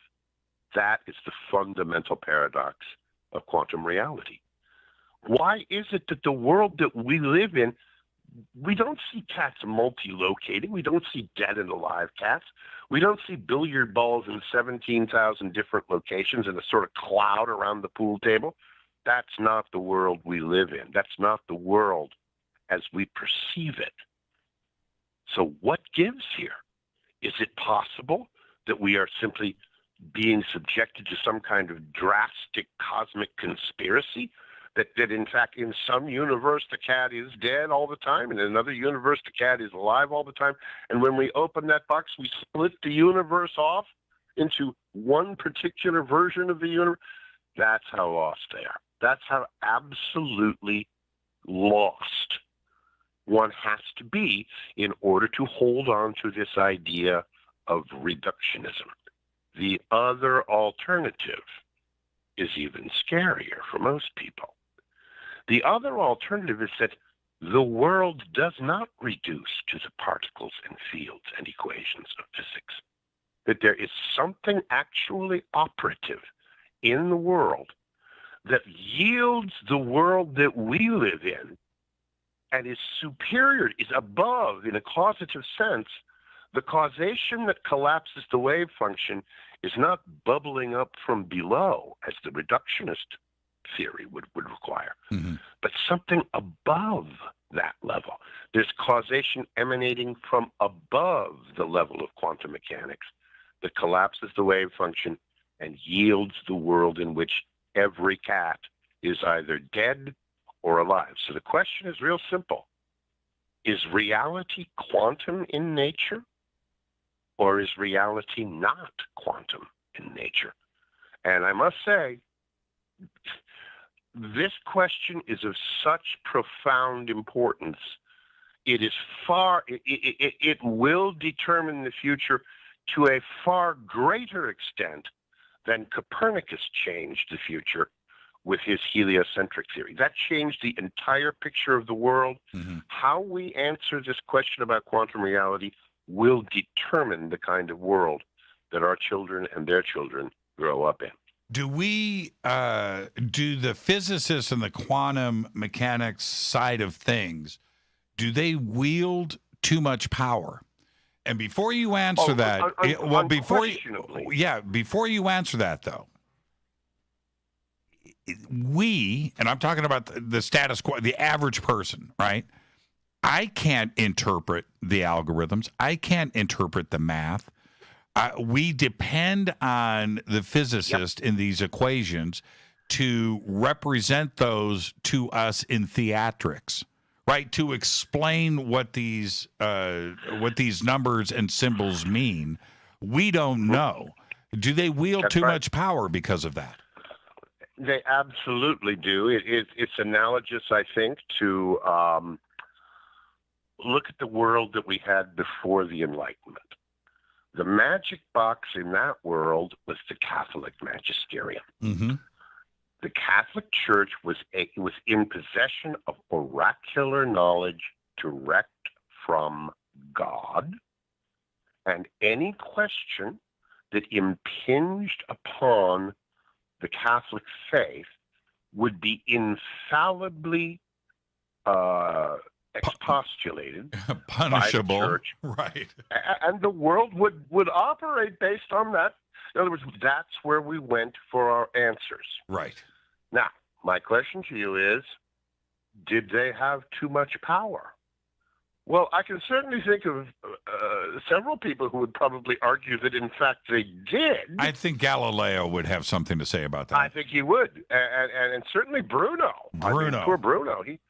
Toasted. Galileo actually got off pretty easy. I mean, he lived in luxury apartments for a few years. Bruno burned. Yes, he got toasted. Yes. And so here's the thing. Now, I have looked at this very carefully, and I have my own very deep conclusions on this, which I rigorously try to separate from any of the work that I do right here and right now. Because at the end of the day, I have no right to insist that you, Jimmy, believe what I believe because I tell you I'm sure I'm right about it. I can be as convinced as possible that I am right. The problem comes when I try to say, Jimmy, for your own good now, I'm going to have to ask you to sign this piece of paper. Unfortunately, we no longer live in a world where that's possible. And the reaction against that was precisely Enlightenment science. And the scientists said, we will no longer accept on authority answers to questions which we propose can be better answered by experimental test. That is the most radical idea since the Gospels. And the simplest. And the simplest. Yeah. Right? And here's the irony, Jimmy. The pendulum has swung all the way over to the other extreme. Our miracles come from laboratories. Our oracles are the scientists. And what have they done? Well, quite predictably, what they have done is they have created for themselves a monumental propaganda apparatus to make sure nobody questions them, especially on fundamental issues. Issues like, where does the universe come from? Right. How does the universe operate? These are questions which have become the province of the Enlightenment Research Project. And here's the dirty little secret. And it's not so much of a secret. For most people, it still is. But I can tell you for sure that the world story that the Enlightenment has with fanatical brilliance developed over the past 4 centuries has failed. It has fallen apart. It no longer coheres. We do not have in the materialist, reductionist scientific enterprise a coherent explanation for any of the questions that we have entrusted this research program to give us the answers to. I'll give you an example. I would say that at least 90% of the people listening to my voice right now were taught in school that there was this thing called the Big Bang, and it happened, well, when it happened, it changes every every time they send up a new satellite, the amount of years changes. But it's the order of magnitude stays about the same. Something around 13.6, 13.8 billion years ago, this thing called the Big Bang happened. And every single thing that has occurred since then, in terms of the motions of objects in this universe, can implicitly be scientifically calculated based on our present understanding of physics. And anybody who doesn't believe that is either a crackpot or a pseudoscientist or a religious nut. That's essentially that's the iron fist inside the velvet glove. Do you What think I it's am here to changing? tell you, Yeah, do you think it's changing? it's over. It's not only changing, their own story doesn't hold together even approximately anymore. Let me give you just a couple of brief examples. Sure. Okay, so the Big Bang happened 13.8 billion years ago, and we know that because... They tell us. Yeah, well, because it has to have been 13.8, because that's how long it would take for the primeval singularity to reach the point where we would see a universe that looks like this one. Oh, well, that's very impressive. How do you know that? Well, we have Einstein's theory of gravitation, general relativity. Oh, well, wait a minute. You're telling me that Einstein's theory of gravitation predicts the sky that we observe? Well, not exactly. We're a little bit off. We need to add a couple of things in. Oh, really? Like what? Well, we need to add in some missing matter because we're a little bit off. We can't quite get the gravitational formulas to work based on the matter we see in our telescopes. Oh, so how much are you off? 1%? 2%? Well, it's a little more than that. Well, how much more? Well, frankly, we're off by 95.9%. What? Are you kidding me? You have to add in 95.9% of the mass and energy of the universe. Of everything. Of everything. In order to make Einstein's equations work? Yes. And they're only at that point now, right? And they're at that point now, and there's one other thing. We're up against a break. I've only got 30 seconds. But if we go back to when Einstein was here, right, Southern California, Mount Wilson, up there with Hubble. Oh, yeah, I've been to that. I've sat in the chair he sat in. And Einstein didn't believe it until he looked in that telescope and started to see what Hubble was seeing and measuring. And even Einstein, he thought everything was static up to that point. That's exactly right. That's right. That's exactly right. And it took. It was Hubble blew the entire. He blew his own mind. Hubble was the one who saw all of these redshifts everywhere he looked in the sky, and he was smart enough to realize, okay, if everything that I can see in all directions is moving away from me faster, what does that tell us about where I am in relation to all that stuff? It was an incredible. Tells me, yeah, go ahead. It tells me that I am directly in the freaking center of all that stuff. And this freaked him out so bad. In his book, of The Observational Approach to Cosmology, he literally has sort of a nervous breakdown trying to say, this is intolerable. We have to find some way to explain this. There has to be some other answer, because the simplest answer to what I see in my telescope tells us that the ancient idea of Earth in the center of the universe is exactly what my telescope is telling me. Let's take our break right here, Rick. I got to jump in. Okay. We're against a hard break. This is Fade to Black. I am your host, Jimmy Church. Tonight, Rick DeLano. We are talking about his new film. It is out now, The End of Quantum Reality. I'm your host, Jimmy Church. This is Fade to Black. Stay with us.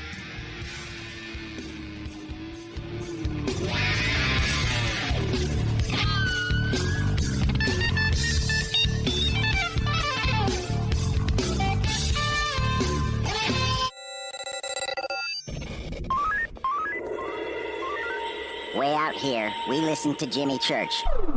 You're listening to Fade to Black. Always on the edge of the hottest alternative talk. Jimmy Church with Fade to Black. KGRARadio.com. ¿Qué tal, mis amigos? Yo soy Mario Carson, el tiburón, y los invito para que escuchen a mi buen amigo Jimmy Church Radio. ¡Claro que sí! Do you want to be an official Fadernaut? Of course you do. This is Jimmy Church of Fade to Black. Just go to our membership section at jimmychurchradio.com. Old New England Soap is committed to producing the highest quality organic and goat milk soaps available anywhere. We take pride in using the purest ingredients and avoiding the typical shortcuts used by other soap makers. Because goat milk is what feeds your skin, we have formulated our soap to use the maximum amount of goat milk possible, 38%, more than double any other brand. Not because it's easy, but because our soap is always better. We are proud to offer you what we consider to be truly premium quality handmade soaps. What's more, our soap does not contain GMO ingredients, pesticides, sulfates, dyes, artificial colors, alcohol, or petroleum products. Try our new shampoo bar and pooch soap, and be sure to see all of the great scented woodwick soy candles that burn soot-free for up to 100 hours. Right now, save 15% on your order and get free shipping on orders over $45. Buy now at oldnesoap.com. That's oldnesoap.com. Not available in stores. oldnesoap.com.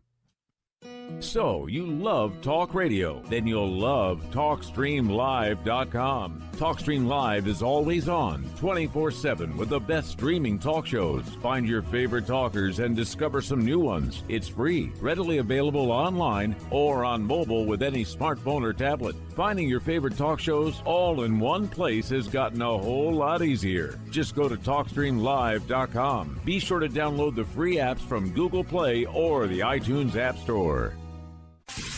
You listen to us, and we listen to you. And so does the CIA. KGRARadio.com. Telepath is a weekly digital newsletter filled with the latest paranormal news, trending topics, and fresh articles from some of the most popular critical thinkers in the community today. Stay informed on your favorite paranormal podcasts and live streaming talk shows. Interact with the Telepath and upload your paranormal story or pics. It could be featured in an upcoming edition. Sign up right now for the free Telepath newsletter at paranormal.radio. That's paranormal.radio.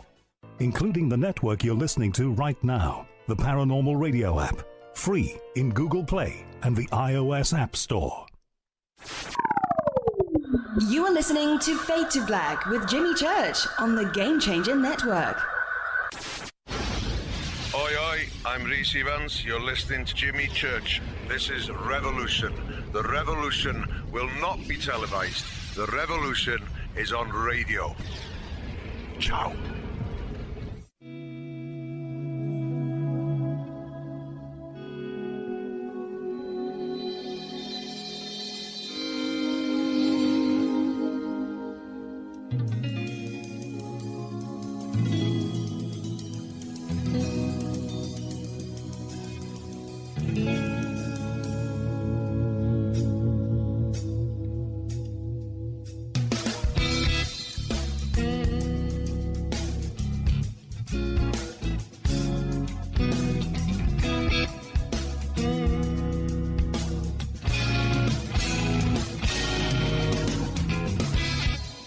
Welcome back, Fade to Black. I'm your host, Jimmy Church, and one of the things I have been talking about all week on this show and last week is about what is going on right now with you and your personal data, because last year, websites shared over 100 trillion pieces of personal data, your personal data.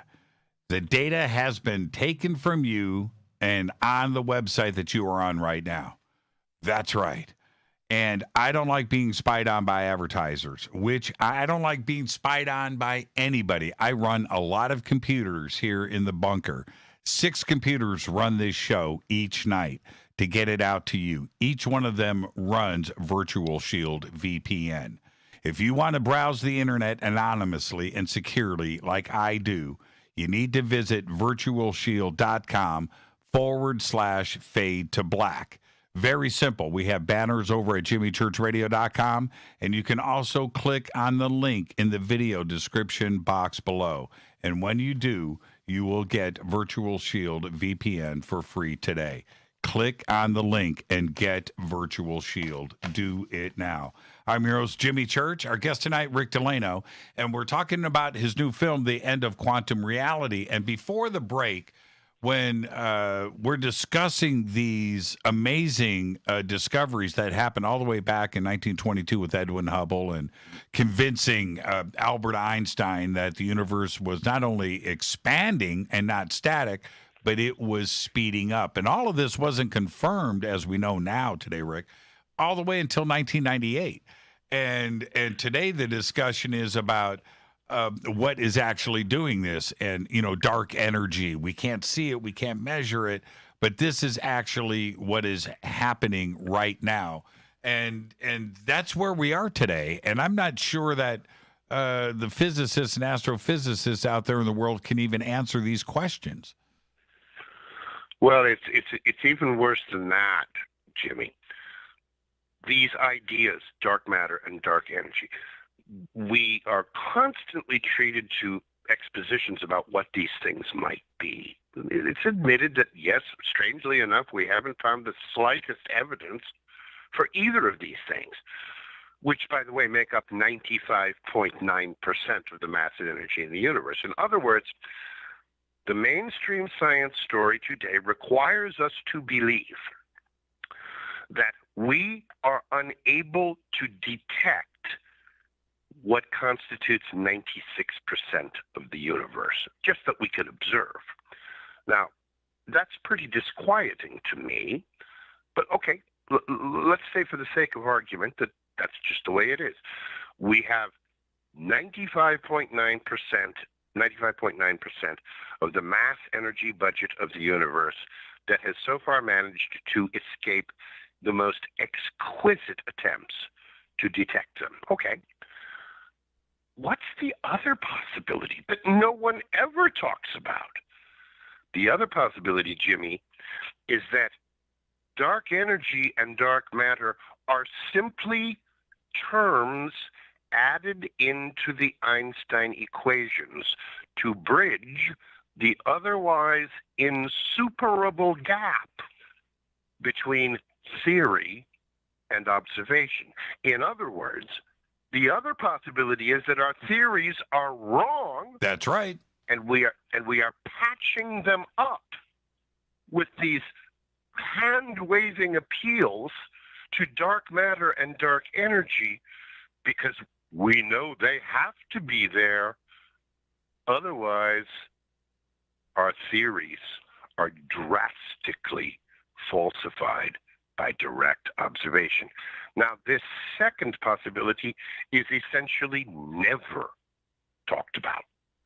As a matter of fact, to even raise this possibility is to earn yourself a stern rebuke as, either a crackpot or a pseudoscientist or a religious fundamentalist. To even raise these questions now is, in very many of the better circles, it's just not done in polite society. Well, I reject that. After many years of looking at this, both in the principle and then even more so with Wolfgang Smith in the new film, I consider it to be much more than merely possible that what we are really seeing in the cutting edge developments of both cosmology and particle physics is a clear sign that we have reached a dead end, that the Enlightenment scientific research program has reached its reductio ad absurdum, that in order to maintain their theories now, we must postulate, wave our hands, and bring into existence 95.9% of the mass energy budget of the universe. We must postulate a world that splits off into as many copies of itself as there were possible values to a quantum measurement. Trillions upon octillions upon Googleplex millions of worlds every time we blink our eyes. I hope you will forgive me if I am less than persuaded by these appeals. How is it? Yes, and this is the point that I keep trying to drive home, not only with myself, but with our audience, who is very smart, is that the very smugness that we get when these types of questions are raised, I find offensive. But yet they don't. I find it indicative of a great deal of circle the wagons mentality. I've seen it before. When you look at the Galileo trial, when you look at the Bruno trial, and you look at the general attitude that was taken in the face of these things, you sense that at a certain point, power naturally begins to circle the wagons. And rather than maintain a commitment to truth and the search for it, they maintain a commitment to the protection and perpetuation of a status quo that keeps the rice bowls filled. And I'm sorry to say, I'm not all that surprised, but I think we are well into the circle the wagons phase in terms of the world story that has sort of become the de facto belief of the vast majority of humanity. Their theories are failing. Their theories are regularly now being patched up frantically. Almost every time there's a new observation now, there's a new theory. Mm-hmm. You mentioned in 1998 when the Nobel Prize was given to Martin Rees at Cambridge and his associates for discovering what was at the time termed the accelerating expansion of the universe. Well, this is running into just absolutely drastic problems now. What you're talking about when you talk about the expansion of the universe is something called the Hubble constant. And this is a number that allows us to calculate the rate of expansion of the universe. And what Rees and his fellow thinkers did was they measured what they call the standard candles, the type 1 supernova, type 1a supernova. And they determined from these observations that not only was the universe expanding, which had been accepted back when Hubble and Einstein sat down up on top of Mount Wilson, but completely shockingly, it's accelerating in its expansion. That's a real problem. You see, gravity should be slowing down that expansion. There is no force that we can even suspect that would cause it to speed up. This would be by far the most powerful force in the universe, and we have never been able to detect it at all. We can only infer it from the fact that these observations of the standard candles seemed to imply an accelerating expansion. Well, ever since that observation was made, more and more problems have started to crop up. There are two different schools that measure this Hubble constant based on two different methods. Their answers are drastically at odds with one another. They are both absolutely rigorous, perfectly scientifically valid in their approaches, and they yield absolutely contradictory values for the Hubble constant. This is such a big deal that if you get these guys to loosen their ties a little bit, they will tell you, we really do not have a standard model of cosmology anymore. The data simply do not fit the story that we have told. Now, this is a big problem, because when you have science elevated to the level of authority and prestige, which it has arguably very validly obtained, it doesn't do at all to let the average person out there in the street start to suspect that the whole darned edifice has begun to collapse. Nevertheless, Jimmy, I can tell you, the whole darned edifice has begun to collapse. This is requiring of us at this point a tremendous growth in our ability to separate out what is actually scientifically provable from that which is simply wrapped up in the label of science and put on the store shelves next to science, but which is nothing other than metaphysical speculation. And I can tell you for sure, the vast majority of the world story we tell ourselves is not science. It is metaphysical speculation based upon the assumption that our fundamental theories are correct, even though our observations are continually throwing that into the gravest doubt. And I think the point that everybody should understand, and we've gotten away from it, Rick, and I don't know why, but you bring it up, that science is nothing more than a series of corrections. That's all it is. Right. Right? Copernicus, Galileo, Bruno, Einstein. Einstein's been corrected many times. Newton. You know, this right? is the most important point, Jimmy. I'm so glad you said this. There is something very special, beautiful, and powerful about the scientific method that is absolutely unique to the scientific method. It's why science has had such a magnificent run over the last 3 centuries. Science is self-correcting. At least it's supposed to be. How is it self-correcting? In exactly this way. Jimmy, if you publish a paper tomorrow that makes a profound new hypothesis about how we can resolve the contradictions in the Hubble constant, right? Okay? Mm-hmm. If your theory doesn't stand up to experimental test, it doesn't matter how beautiful the math is. It doesn't matter how many PhDs have praised it. It doesn't matter how many votes it gets at an internet poll. It doesn't matter how many copies it sold on the New York Times bestseller list. None of that matters at all. What matters is what happened when you tested it experimentally. That's the only vote that counts, or that is supposed to count in science.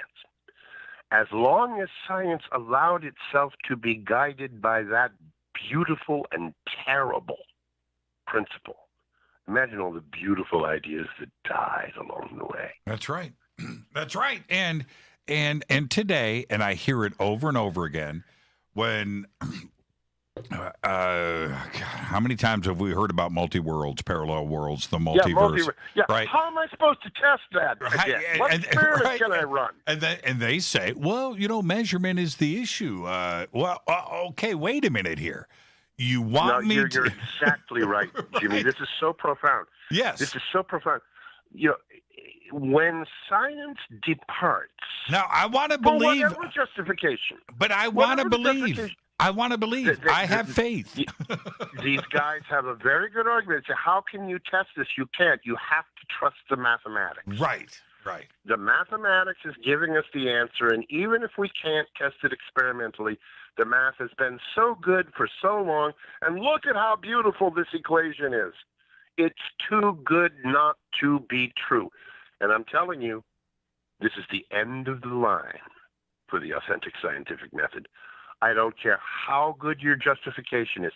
If you propose as a solution to an observed problem something which cannot even in principle be subjected to a crucial experimental test, you are no longer doing science. Stop calling it science. Call it scientifically based metaphysics.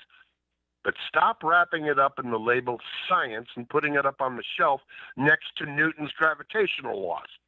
They are not the same thing. And this is the big issue here. Science, authentic science, real science, has gone far beyond experimental crucial test for a long time now. You hear about string theory, for example. Oh, I was going to bring that up. Yeah. Okay. Well Yeah, done. so, Well I done. mean, I'm not a mathematician. Wolfgang is a doctor of mathematics, and I don't understand the first bloody thing about these equations of string theory. I am told by people who do that they are almost astonishing in their beauty, that these equations are so profoundly beautiful. Elegant. And employ the same types of insights that have given us so many breakthroughs in the past, that ultimately the argument is this is too good not to be true. It has to be true because there's no other way. There's no competing approach that could yield such elegance, such symmetry, such power in our mathematics. And you know what? Wolfgang told me a long time ago, he said, that is death. The minute that you say that your equation is so good that it doesn't have to pass experimental test, you have departed from the authentic scientific method. You are now engaged in constructing a metaphysical story. You are not engaged in constructing a testable scientific theory. And of course, with the multiverse, that's exactly what we have. Why do they believe in the multiverse? Because it's the only way that they can even approximately account for the one universe we do observe. That's right. There have to be an infinity of other ones because this one's too unlikely. This one is just too finely tuned. This one is just too precise and perfect to have been anything other than the one lucky lottery ticket in a whole quintillion of other unlucky lottery tickets. Well, what evidence do we have of that? Faith. None Right. whatsoever. Well, what evidence could there ever be of that? None whatsoever. How can you experiment upon a universe that is causally disconnected from this one? What observation can you possibly do? You can't do one even in principle. So we are now engaged at the moment of truth. Where either we sail through the looking glass into the never, never land of the multiverse and many worlds, or we stop and we say, if this is where our math has led us,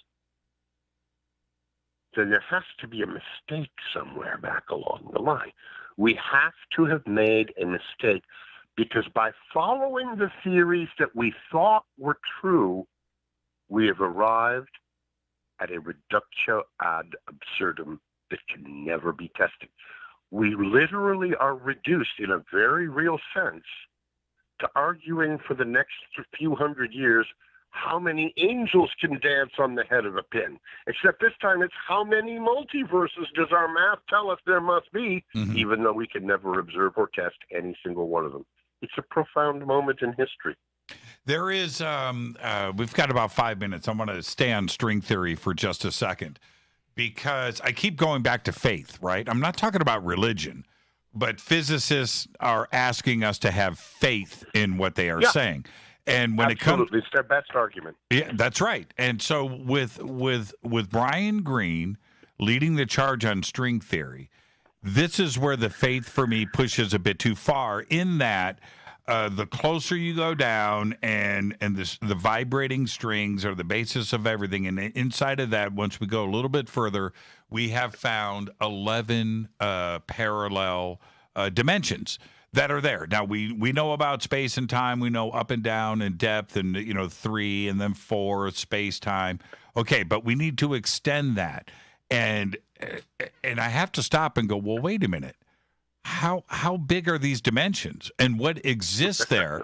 And well, you have to understand that they're very narrow, but the math says that they are there. The math says that's the key right there. That's it. Look, That's it. I appreciate when I listen to Brian and to others, there's almost a poignant tone.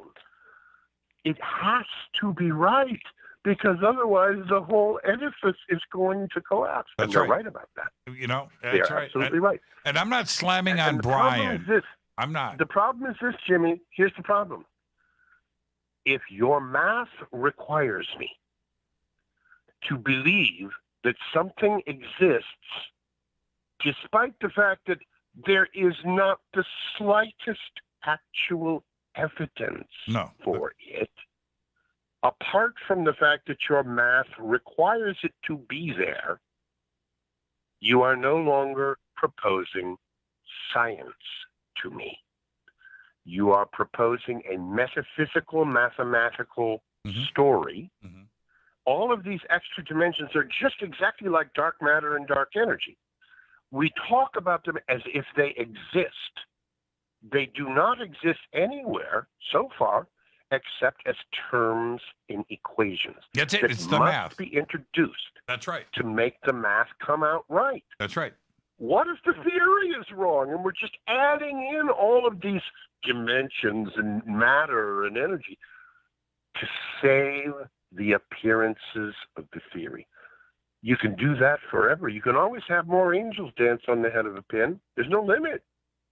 The problem is you are now departing the key of true science, which is experimental test and possible falsification of your theory itself. Yeah, when we, I can deal with photons. I can deal with protons, right? I can deal with quarks.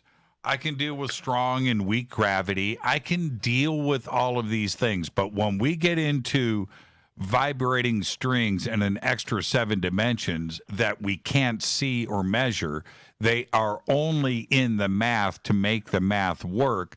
That's where it's a leap of faith. It is indeed a leap of faith. And I would go even further. I would argue that the leap of faith required is altogether too much. That despite all of the triumphs of the Enlightenment scientific enterprise, and they are magnificent, believe me, they are, none of those triumphs compels us to accept the slightest bit of what we are being told about many worlds and multiverses and dark matter and dark energy. All of these things are, in fact, patches, ad hoc, ex post facto patches added to the existing theoretical structure to prevent those structures from collapsing in the face of contrary evidence. That's right. It's temporary. It's it's temporary. Let's take our break right here. What a great conversation tonight. What a great conversation. Rick DeLano.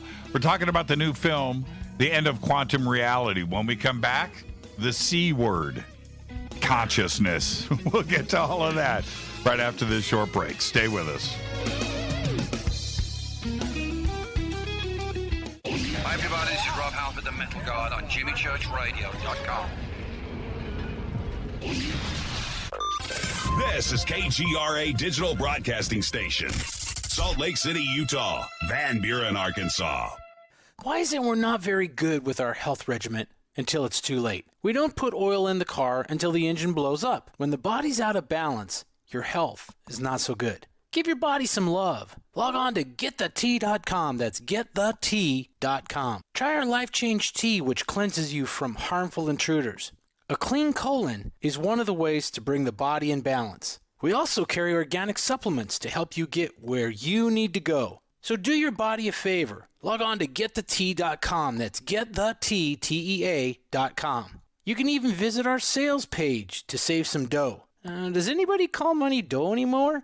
Anyway, if you're looking for short, helpful health tips, go to YouTube and punch in Health Matters Now.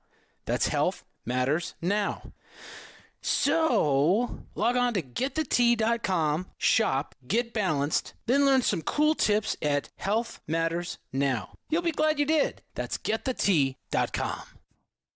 Your contact for current news and trending topics. KGRARadio.com. This is Jimmy Church of Fade to Black, and I only drink Fade to Black blend coffee from Rivermoon.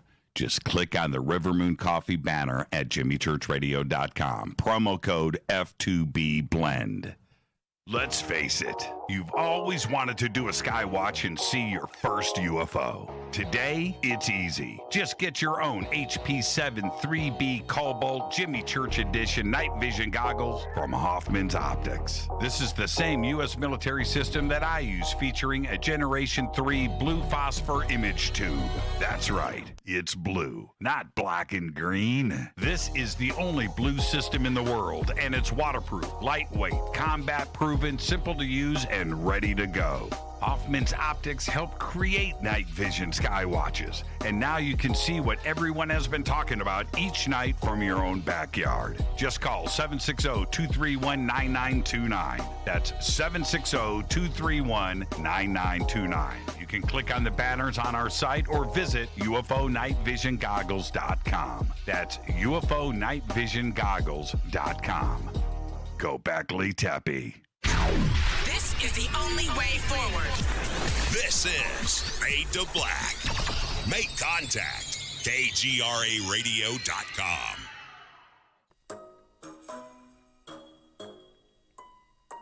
When you're in the house for longer periods of time, you can see them flying or running across the floor. Ooh, yuck. They're unhealthy, gross, and disgusting. Bugs. I loathe bugs. We keep a clean home, but occasionally bugs show up. Well, I found something that is tougher than bugs. Orange Guard. On contact, it kills hidden bugs, including ants, roaches, and fleas. Plus, Orange Guard is a residual repellent. All of the ingredients of Orange Guard are on the FDA generally recognized as safe list. Orange Guard may be used around food, humans, and pets. It comes with a 30-day money-back guarantee. Orange Guard. Available at orangeguard.com, Whole Foods, and Ace Hardware. Telepath is a weekly digital newsletter filled with the latest paranormal news, trending topics, and fresh articles from some of the most popular critical thinkers in the community today. Stay informed on your favorite paranormal podcasts and live streaming talk shows. Interact with the Telepath and upload your paranormal story or pics. It could be featured in an upcoming edition. Sign up right now for the free Telepath newsletter at paranormal.radio. That's paranormal.radio.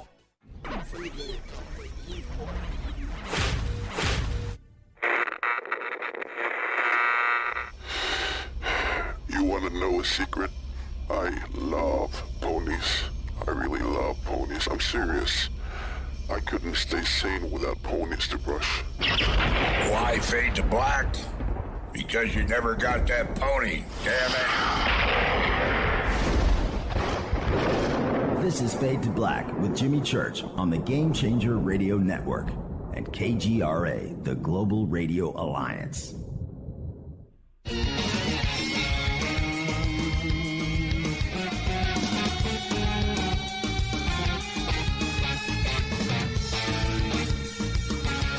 Welcome back, Fade to Black. I'm watching Twitter tonight.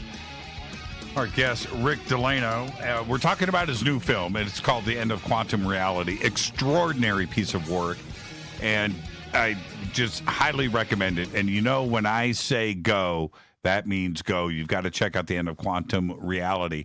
But also, I'm watching in Twitter, Rick, it's all your fault. We got nothing but cat videos.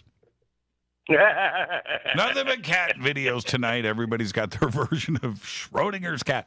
Now, here's the deal. The C word, right? Consciousness. And one of I do this, and I do this often. When I am watching one of the rock stars, get interviewed, and they're doing a presentation, whatever, and the question of consciousness comes up, they squirm, they get negative, and they don't have an answer. And this is the thing, and this is my opinion. but they want us to accept parallel worlds and the multiverse and entanglement and Schrodinger's cat and a time travel, right? They want us to understand all of this because of the equations and the way they present themselves. But the biggest question of all, consciousness, which gives them the ability to drone on, which I appreciate, and I appreciate the science, and I love the science, but you can't dismiss one and have us accept the other science fiction. And I find that completely offensive. Thank goodness for Dr. Wolfgang Smith, right, where he's willing to take this head on, and the two communities, the spiritual one and the science one, are on their way to a train wreck. They are going to hit head on eventually, and we need science to now focus on this. You're exactly right. As a matter of fact, the train wreck is well underway. The train wreck comes when the world story no longer commands enough acceptance to qualify as the unifying principle of our view of reality. And we are just at the beginning of that stage where the present world story is falling apart. It no longer stands up to its own standards of credibility.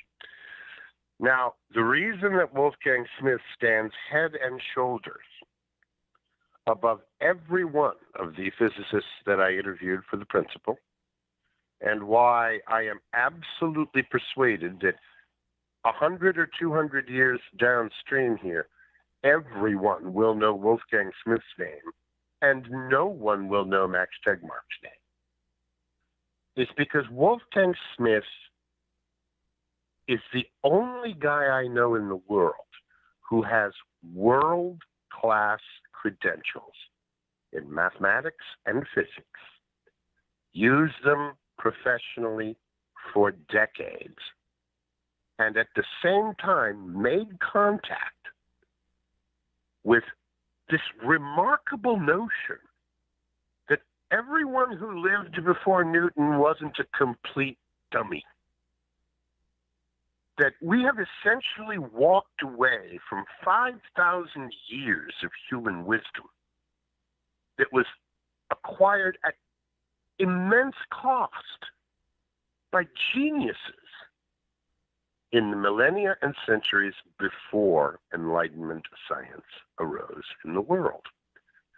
And Wolfgang understood very early in life that science was not going to be able to explain to us the totality of this universe. Because science, you see, is a magnificent tool for examining that portion of the universe that can be described quantitatively. Science proceeds on the assumption that the world ultimately reduces to quantity, to that which can be expressed in a mathematical equation. That is a gigantic assumption. It was quite useful to get science off the launch pad. But what Wolfgang understood very early on was that this is a completely ridiculous notion. The world, in fact, does not reduce to quantity. As a matter of fact, the vast majority of the world that matters to us as human beings can't be expressed quantitatively at all. There are people listening to my voice who love their wives and children and husbands. There is no equation to express that. That's right. And yes, the physicist, when you really pin him down, is going to insist that all of this is an illusion, you see. These are just subjective outcomes of neuron paths in our brains, which are constructing the illusion of, oh, that's a beautiful sunset. No, it isn't really. It's just certain wavelengths of light being affected by the refraction index of the atmosphere. You see, that's an inadequate expression of reality. That is not reality. It is a component of reality. Yes, part of what makes that a beautiful sunset is the wavelengths of light being refracted through the atmosphere. That expresses the quantitative side, but it doesn't even begin to encompass the truth of what that sunset really is. Wolfgang understood this early enough, and he was well educated in the hard sciences and mathematical sciences enough to be able to do the most important thing it is possible to do right now. Point the way forward to the inevitable next stage, to the inevitable next world story, the one that we will find ourselves constructing once the pillars really do collapse on the multiverse and many worlds. And that world's going to look something like this, according to Wolfgang, and I think he's right. Physics will have to surrender its totalist pretensions. And they were always just an illusion anyway. This idea of a theory of everything, or an equation you were going to write down on a T-shirt that would explain everything in the universe, that was never anything other than an illusion in the first place. Once science surrenders its totalist pretensions, it'll be the best thing that ever happened to it, because it will then understand that its method is perfectly situated to explore that part of reality that can be known through its methods. Great news, Jimmy. We get to keep our computers, our electric guitars, and our television sets. We don't have to give them up. Well, science can.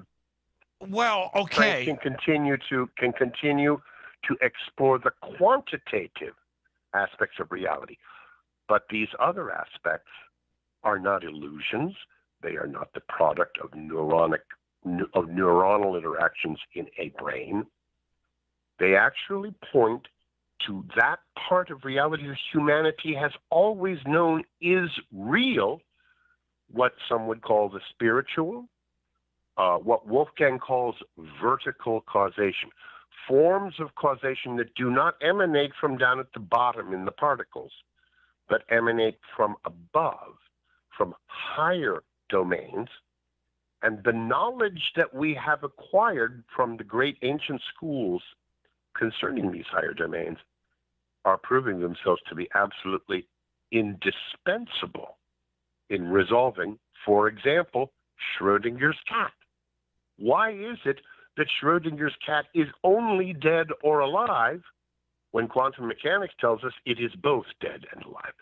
Wolfgang Smith can answer that question because Wolfgang Smith understands the nature of the ancient wisdom schools which dealt with the questions of being. There's no mathematical equation for being. There's no mathematical equation for laughter, right? Doesn't exist. Yeah, exactly. These are not illusions. These are not subjective illusions of neurons in our brains. We are actually in a world where these things are not only real, they are more real and more fundamental than the physicists' equations are real. We explored. I'm sorry, I interrupted you. No, go right ahead. This is what Wolfgang is on to, and this is why I think that he's the first one to really point the way forward here. He's way ahead of his time, probably 40 years ahead of his time, but he has it. We explored all of this in our new series. It's called The H Factor, and pushing the envelope with the transition of, probably the most fantastic creation in the universe is the human brain, and what how does consciousness arrive from 3.5 pounds of gray goop inside of our skulls? But this is the issue that I have with that.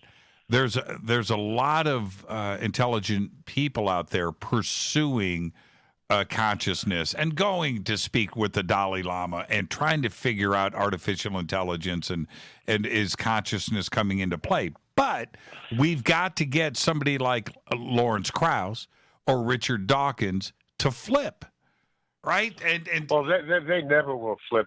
It would be like asking, it would be like asking, it would be like asking Donald Trump to flip Democrat or asking Kamala Harris to flip Republican. Their flags are planted. They have built their forts upon fixed fortifications. And as the great General George S. Patton once said, fixed fortifications are a monument to the stupidity of mankind. Let them have their fortress. Let them have their moment in the sun. The world is moving on. They have no answers. They have a following. They have a status. And that's fine. Let them enjoy it. The future does not belong to them. The past, and to a certain extent the present, belongs to them. But here's one thing I can tell you, for whatever it's worth. Any attempt, no matter what it is, to explain, and again, the word consciousness is rather ill-defined. It doesn't have a rigorous meaning. What's your definition? What's your definition? What I would say rather than consciousness is intelligibility. In other words, when we look out at the world, we don't need to do the equation that tells us that that's a beautiful blue sky. Oh, look at the lovely green trees. We don't have to calculate which wavelengths our eyes are receiving. This is what the ancients called the intellect, the ability to directly perceive being. This is not a mathematical process, and it is not even a logical process. It is a purely receptive, instantaneous recognition of what is actually out there. And here's the reason that it is so lost in our culture. You can't write an equation down for that. And to a very real extent, we have been so infected with this notion that quantity is everything that we have almost subconsciously accepted. If you can't write it down in an equation, it can't be true. And that is the greatest challenge that we face. And luckily, we're making some real progress because quantum physics has presented us with a fundamental inability to use mathematics to explain something that happens every time we measure a quantum system in the lab. The wave function collapse is instantaneous, unpredictable, and cannot be described by any equation. It collapses the best equation we have, the Schrodinger equation. Mm-hmm. You measure a quantum system, boom, right then, right there, the Schrodinger equation collapses. Why? Well, they don't have the faintest idea why. Because theoretically, there should be no collapse at all. I mean, look, the detector is just another collection of quantum particles. They should obey the Schrodinger equation too, but they don't. Why? What is it about the detector? This is the most interesting question in physics right now. And by the way, one of the people who was in the principle, by the way, the man I thought was the most impressive of all the physicists that I interviewed for the principle is a man named George Ellis. George Ellis just only about 2 years ago published an absolutely monumental paper examining the quantum measuring problem in detail. And you know what he concluded? He concluded that there exists a form of causation in every quantum measurement that he calls top-down causation. This is a form of causation unknown to physics. And he says this is unquestionably active in every collapse of a quantum wave function. This is the beginning of a monumental change. I always say that when you watch the end of quantum reality, you will find your world turned right side up. Because top-down causation is just another version of what Wolfgang Smith told us 30 years ago was vertical causation. And all of a sudden, instead of looking down, deeper and deeper to the smaller and smaller and smaller and smaller, we have to look up again. We have to look up and recognize active forms of causation in our world that do not reduce to mathematical equations. This is the recovery of the vertical dimension of reality, and it will be a monumental change in our civilization. If science did choose to focus on an attempted measurement of consciousness, which I think directly connects to not only EM but entanglement and other things that have been presented in theoretical physics. If they were able to do that, or no, if they were able to take the same energies that they have been focusing with in other avenues, couldn't they turn around and focus on consciousness and talk to the spiritual community and start to make these direct connections and possibly measure the one great question that has been around since the dawn of time, which is who are we, why are we here, and where are we going? Unfortunately, their method only allows them to explore the quantitative aspects of this question. And the quantitative aspects of this question are by far the least important. Now, science will inevitably, it's already started to happen and it cannot be stopped. Science will, probably within the lifetime of the younger people listening, will be forced to admit that it cannot provide us a comprehensive picture of the world. That there are elements in the world which are both real and causative that do not reduce to quantity. That will probably happen within the next 20 to 40 years. However, what that means in terms of, okay, so we can't describe consciousness just in terms of neuron interactions in the brain, because all of those are implicitly reducible to quantity. You may not have a computer that's powerful enough to do all of that math, but at least theoretically, all of those interactions are implicitly susceptible of being represented quantitatively. The problem is this: there is no chance, none whatsoever, that the actions of the human intellect reduce to quantity. We do not calculate that beautiful sunset. We simply receive it.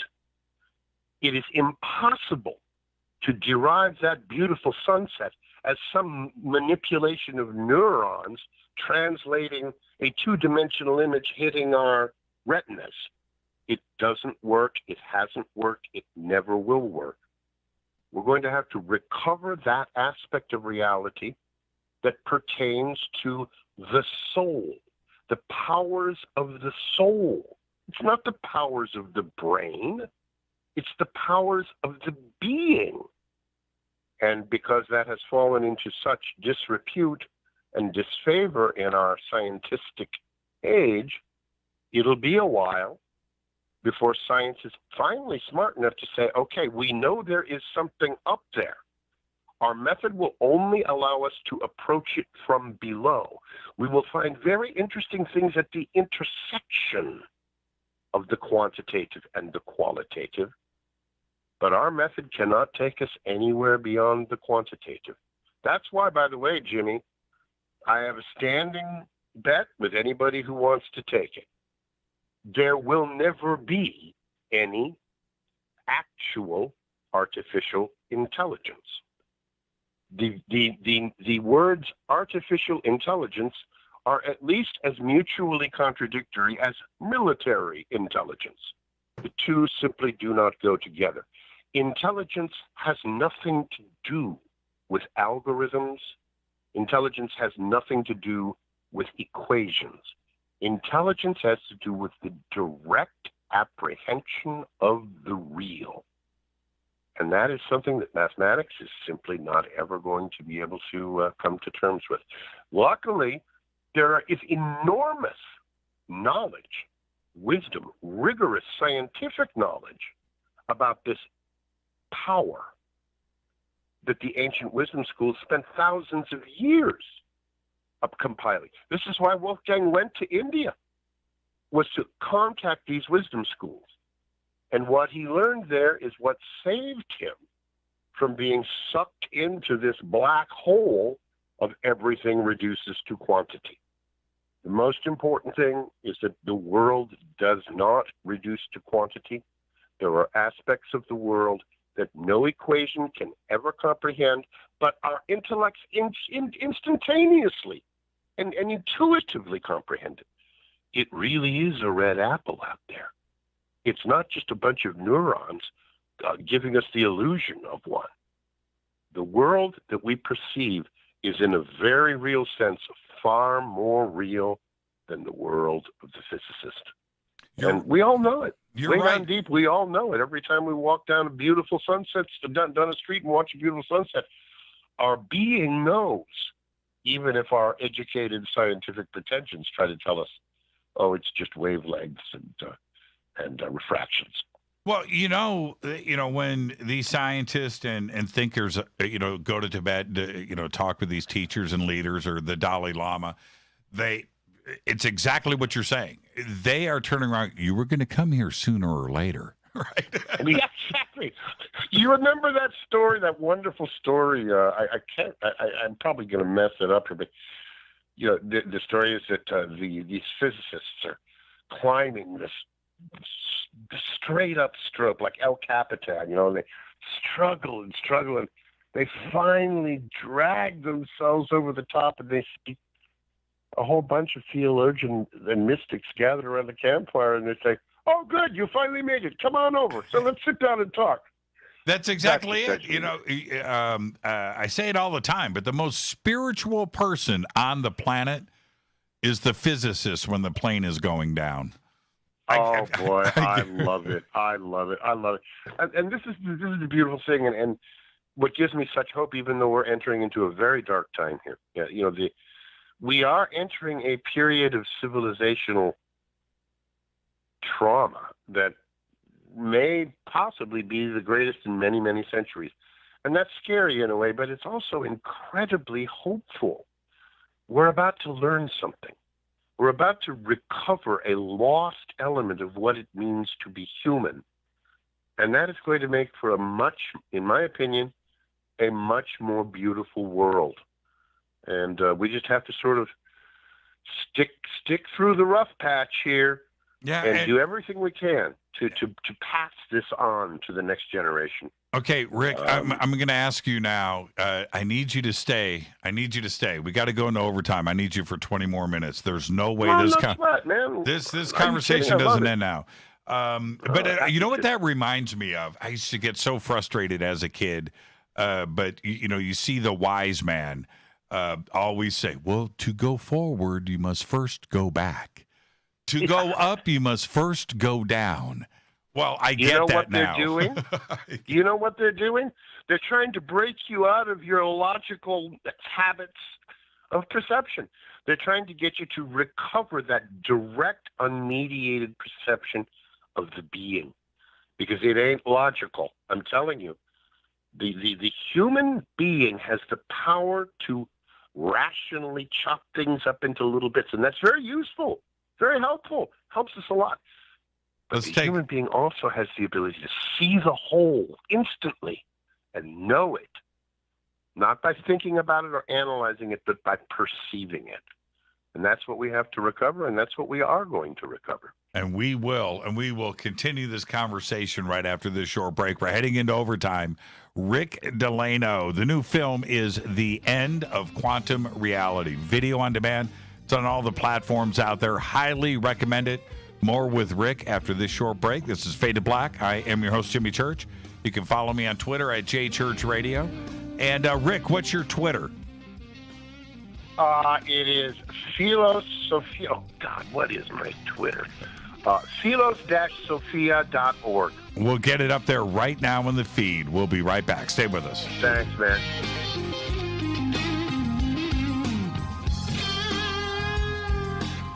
Hey, what up, Josh? Vivica Fox here, and you are listening to my boy, Jimmy Church, on JimmyChurchRadio.com. Despite popular opinion, reading a book will not make you smarter. But listening to Jimmy Church will. This is Jimmy Church of Fade to Black, and I take Life Change Tea supplements every single day. It's what I do. Click on their banner at JimmyChurchRadio.com. When you take the beans from Central America with dashes of Indonesian and African mixed in and then roast it to the dark side of Fade to Black, you create the ultimate brew of fringe. Introducing the Fade to Black blend from River Moon Coffee. Yes, River Moon's darkest customized roast was created for the love of Fade to Black. The alchemy of masterful roasting and smoking the beans is in every sip of this full-bodied, dark Java. I need my coffee dark, deep, with distinct bittersweet chocolate highlights, just like the bunker. Leaning further into the darkness of the roast is Fade to Black blend from River Moon Coffee. Just click on the banner at JimmyChurchRadio.com and use the promo code F2BBLEND for 15% off of your order today. Go Beckley Teppy. Hello, my name is Billy Carson, and I am a best-selling author and the founder of ForbiddenKnowledge.tv. Together with my team, we have built an all-new conscious streaming TV platform designed with every family member in mind. If you have ever wanted to travel the world and attend lectures and workshops from your favorite speakers but weren't able to, look no further. ForbiddenKnowledge.tv. There are dozens of workshops and lectures from speakers you know and love. We have also included amazing categories to assure that your consciousness is entertained and elevating on a daily basis. Amazing interviews, ancient history, ascension knowledge, wisdom teachings, documentaries, conspiracies, mysteries, health and fitness, conscious cooking, meditations, finance, yoga, and so much more. To start your free trial on any mobile device or computer, surf to ForbiddenKnowledge.tv. That's Forbidden Knowledge with the number 4, ForbiddenKnowledge.tv. Again, visit ForbiddenKnowledge.tv today. The older we get, the more important it is to stay active and healthy. I exercise regularly, eat right, but recently some new aches and pains have really put a cramp in my routine. A good friend recently told me about Angioprim. She said Angioprim is the original liquid oral chelation supplement, helping people since 2003. Chelation helps remove toxins, heavy metals, calcium, and cholesterol in veins and arteries that may cause blockages and lead to unexplained pain. Research shows the active ingredient in Angioprim has superior oral chelation action that may help promote good cardiovascular health. After a few weeks of taking Angioprim, my pain was gone. Now I'm back and more physically active than ever. Find out more. Go to angioprim.com, ANGIOPRIM.com, or talk to a trained consultant. Call Angioprim right now, 954-882-7221. That's 954-882-7221. Are you intrigued by Paranormal Talk Radio? You'll love the new Paranormal Radio app from TalkStream Live. You'll find a great selection of talk shows covering UFOs, ghosts, strange phenomena, and much more. Download the Paranormal Radio app now and start listening to the very best in paranormal talk entertainment, including the network you're listening to right now, the Paranormal Radio app, free in Google Play and the iOS App Store.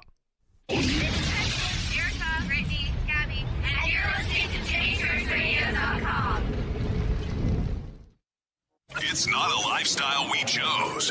We were born this way. KGRARadio.com.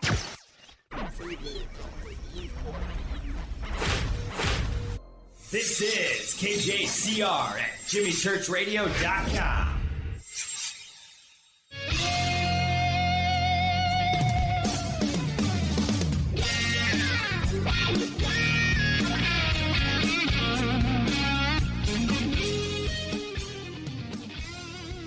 Welcome back. Fade to Black. Heading into overtime. Rick DeLano.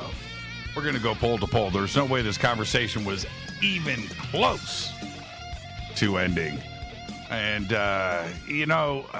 Rick, I want to thank you for the show tonight. I look forward to the next time that we have you on. So much to discuss, and we're just scratching the surface tonight It's your first time on the show, but I want to have some fun right now. Let's go outside of the box a little bit for this last segment, and it is this.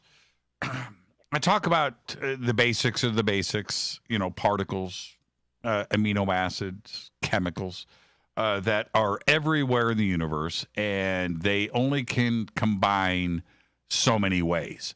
And certainly life on this earth is here. How we did it, how it was pulled off, was it divine? Was there some other intervention? I'm open to all ideas. But because of those basic thoughts, there must be a lot of life out there. How much life is in the Milky Way? I agree with Max Tegmark, and the two of us are obviously in a very significant minority, but I agree with Max Tegmark that we are already in possession of sufficient observational evidence to conclude with a very high degree of confidence that there is no intelligent life, not only in the Milky Way galaxy, but in the entire observable universe anywhere except right here. Now, and when you say that, which is radical, right? Because when we talk about the numbers, we just get it down to the fundamentals, the elementals. We're just talking about numbers. If you shuffle a deck of cards, eventually, and deal them out, eventually, if you shuffle them enough times, you're going to repeat the shuffle, right? Absolutely. As a matter of fact, it's very simple.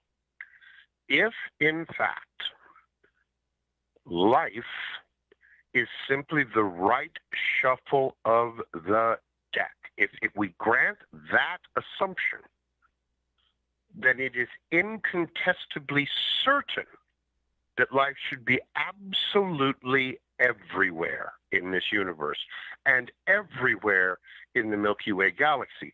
The problem, Jimmy, is that it is not. Why? Here's the argument. Max says you do basically a statistical analysis based on orders of magnitude. You start with a centimeter, then 10 centimeters, then 100 centimeters, a meter.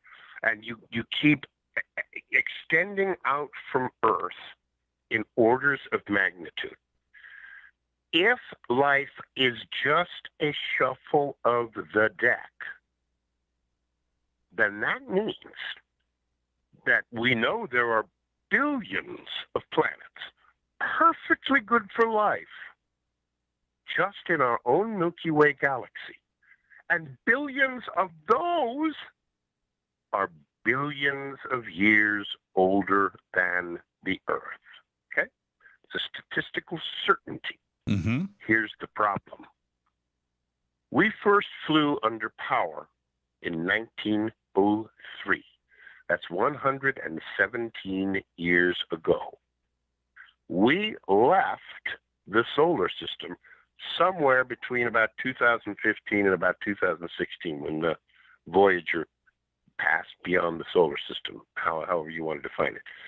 So it took us about 113 or 14 years to go from very first powered flight to leaving the solar system.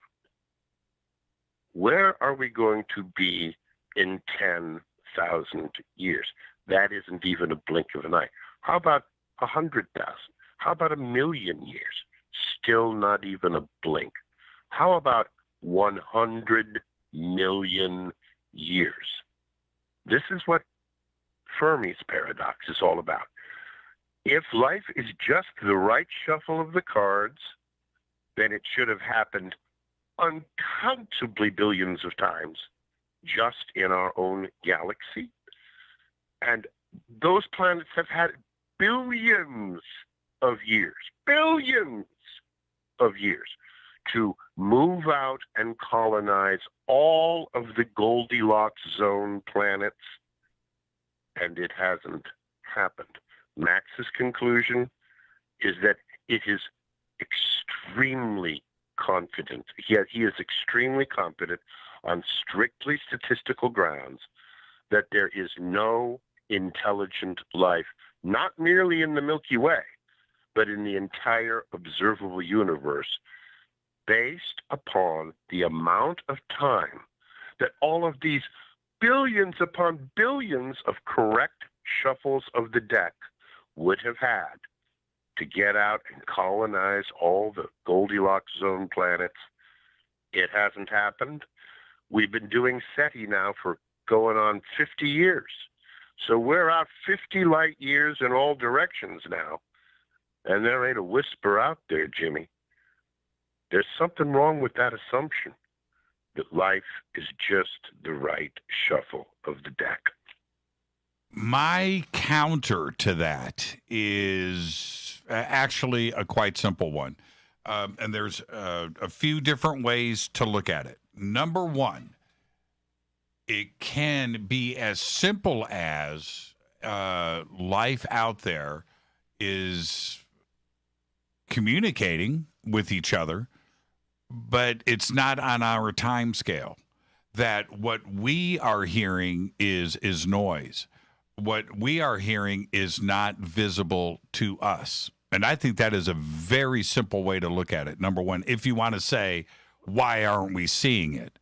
But I would counter with that, Jimmy, for me. But let me finish. The problem with that argument for me, and for all similar arguments, is that it is an argument from absence of evidence. In other words, the reason we don't see angels is because they occupy a wavelength beyond our visual apparatus. Okay, well, I certainly can't falsify that. What I can say is that there's absolutely no evidence of that. And in the same way, I can certainly agree with you that it's possible that life is all around us and they are hiding themselves from our sensors and they are treating us as a zoo. And you know, you can write 5 great science fiction movies about that. The problem is there's absolutely not the slightest bit of evidence that is in fact the case. All that we know for sure is that the assumption that life is a correct shuffle of the cards means it should be absolutely everywhere. And at least some of it should, by strictly statistical probabilities, be somewhat approximately where we are, or somewhere just beyond where we are. They should still be dealing with the same technological. I mean, look, there's only a certain number of ways to make semiconductors. But what you're suggesting, though, is that you have never seen or observed something that you can't explain. You haven't had that paradigm shift yet. I've observed many things I can't explain.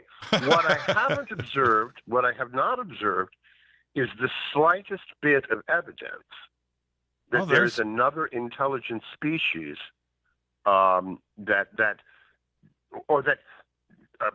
said, that there is a process, a law of biology in the universe that will naturally generate stupendous numbers of intelligent species according to the same laws that generated ours. Right. And that this principle will spin off at least tens of millions of intelligent cultures on the time scale that we are talking about just in our own little neck of the Milky Way. There's no evidence of this. But if that's the case, if that is the case, if you feel that we are it, then why take care of the planet? Why not just party?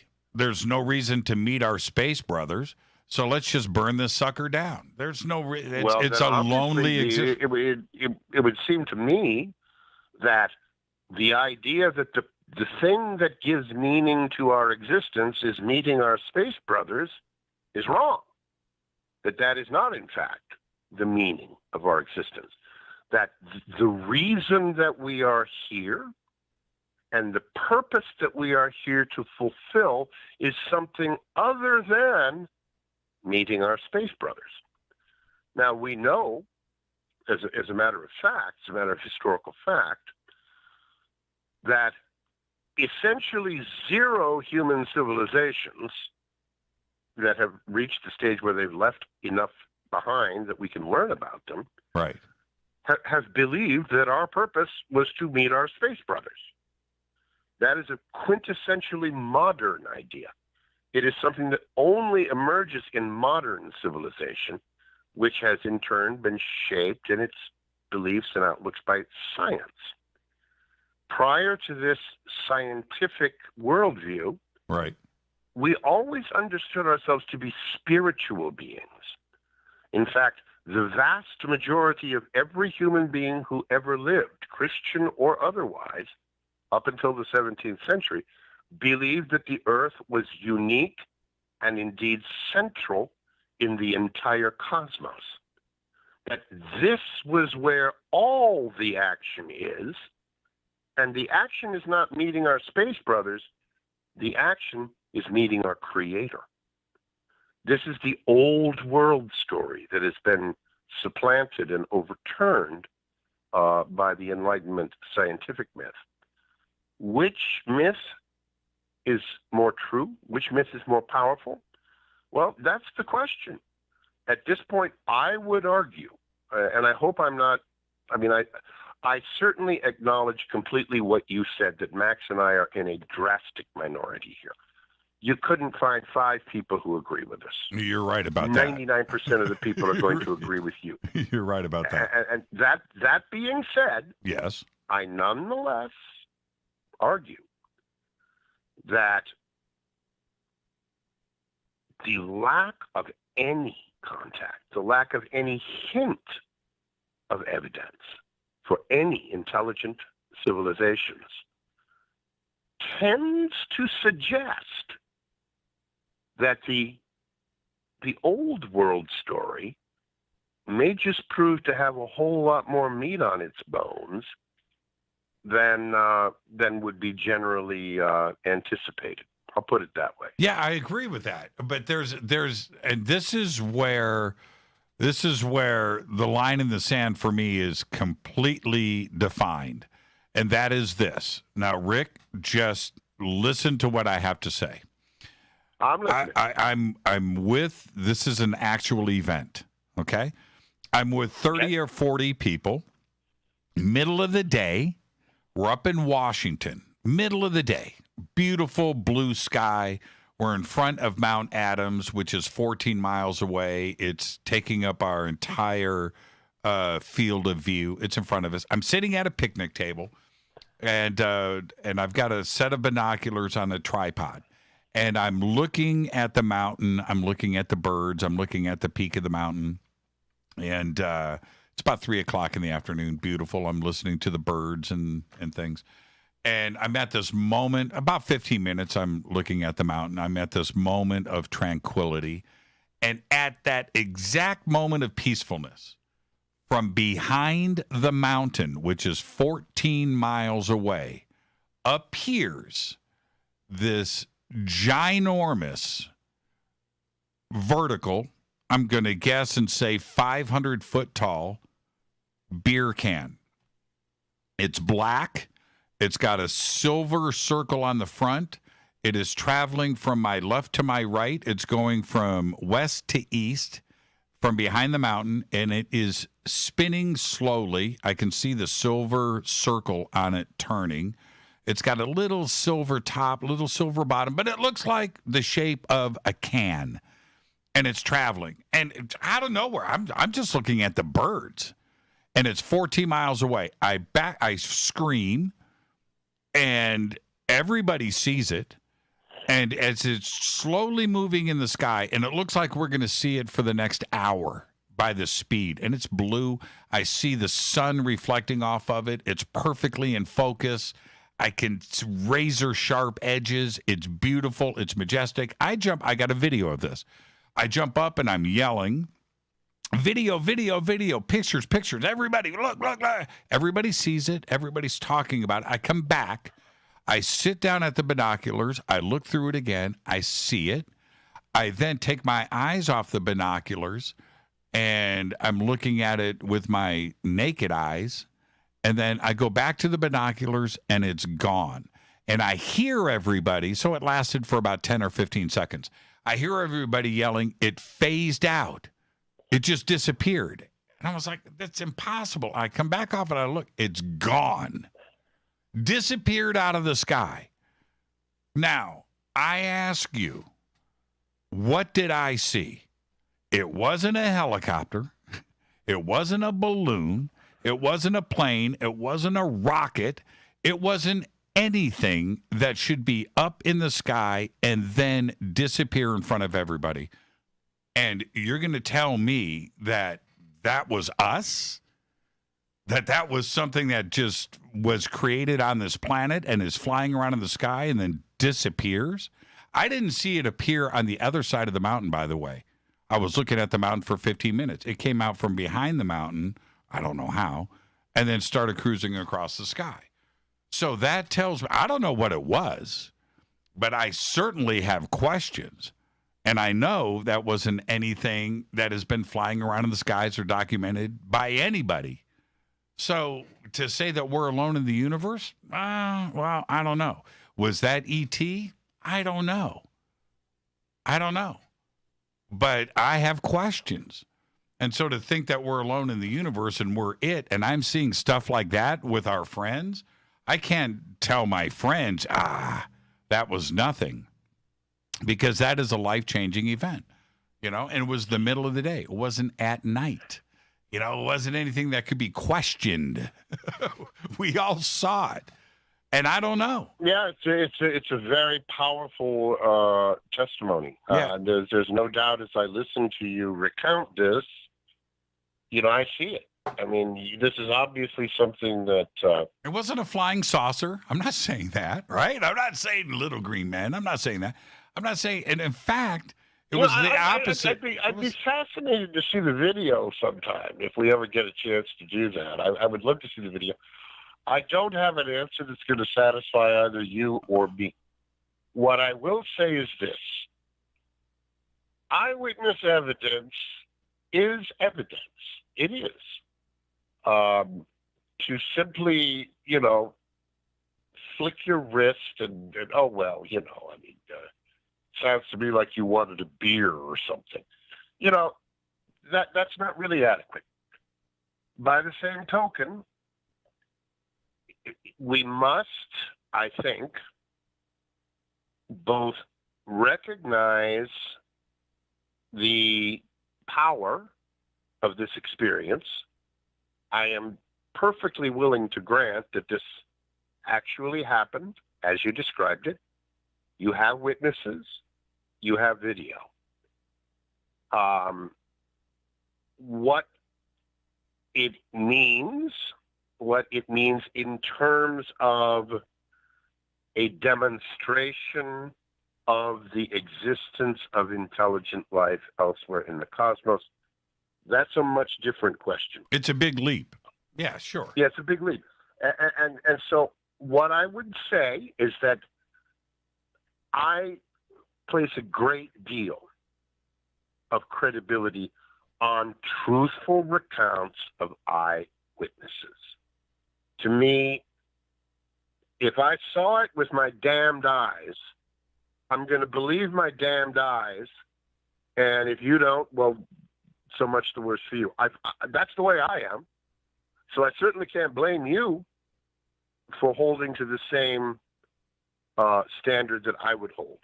If I saw something with my eyes and I am satisfied that this was not, a bit of undigested potato, but was in fact something in the world, that this was something, a being in the world.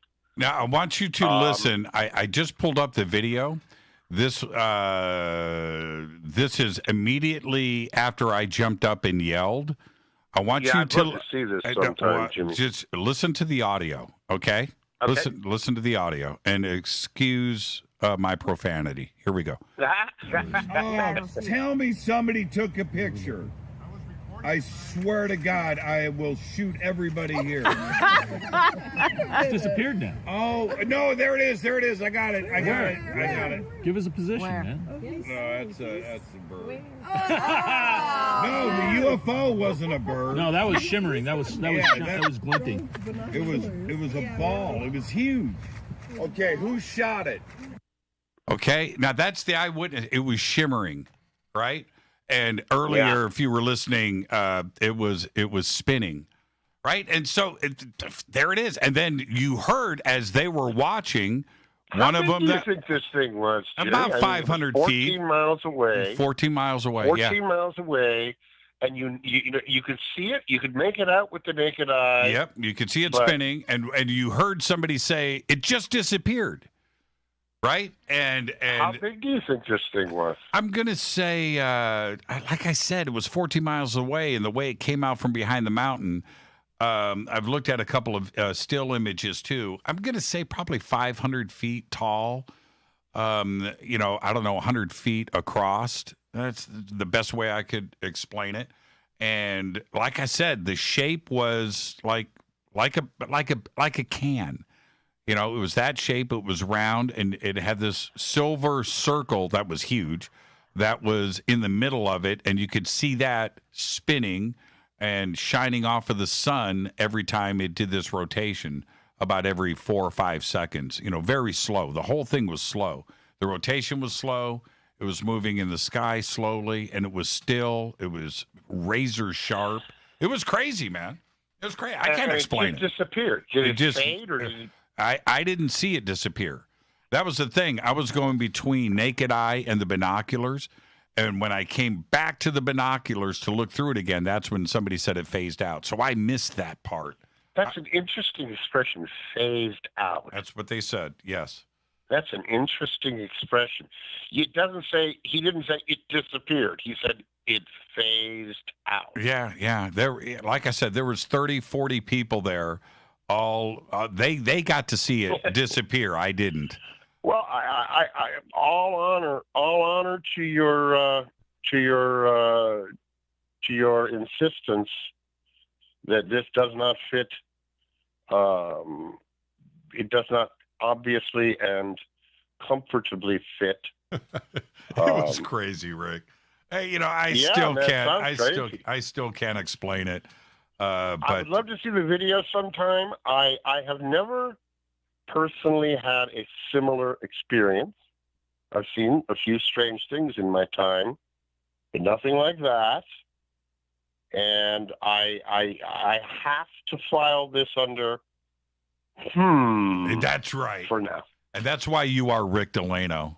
Rick, thank you so much for the conversation tonight. Man, this was a blast, Jimmy. I can't tell you how much of a pleasure it was. Thanks for spending the evening with me, and I hope your audience enjoyed it, and I certainly did. You're the best. And Rick's website, philosophia.org. The links are over at jimmychurchradio.com. The film, Jimmy, end of quantum reality. Can I send our people over to look at this on your site? I will hook you up, Rick. That's all easy.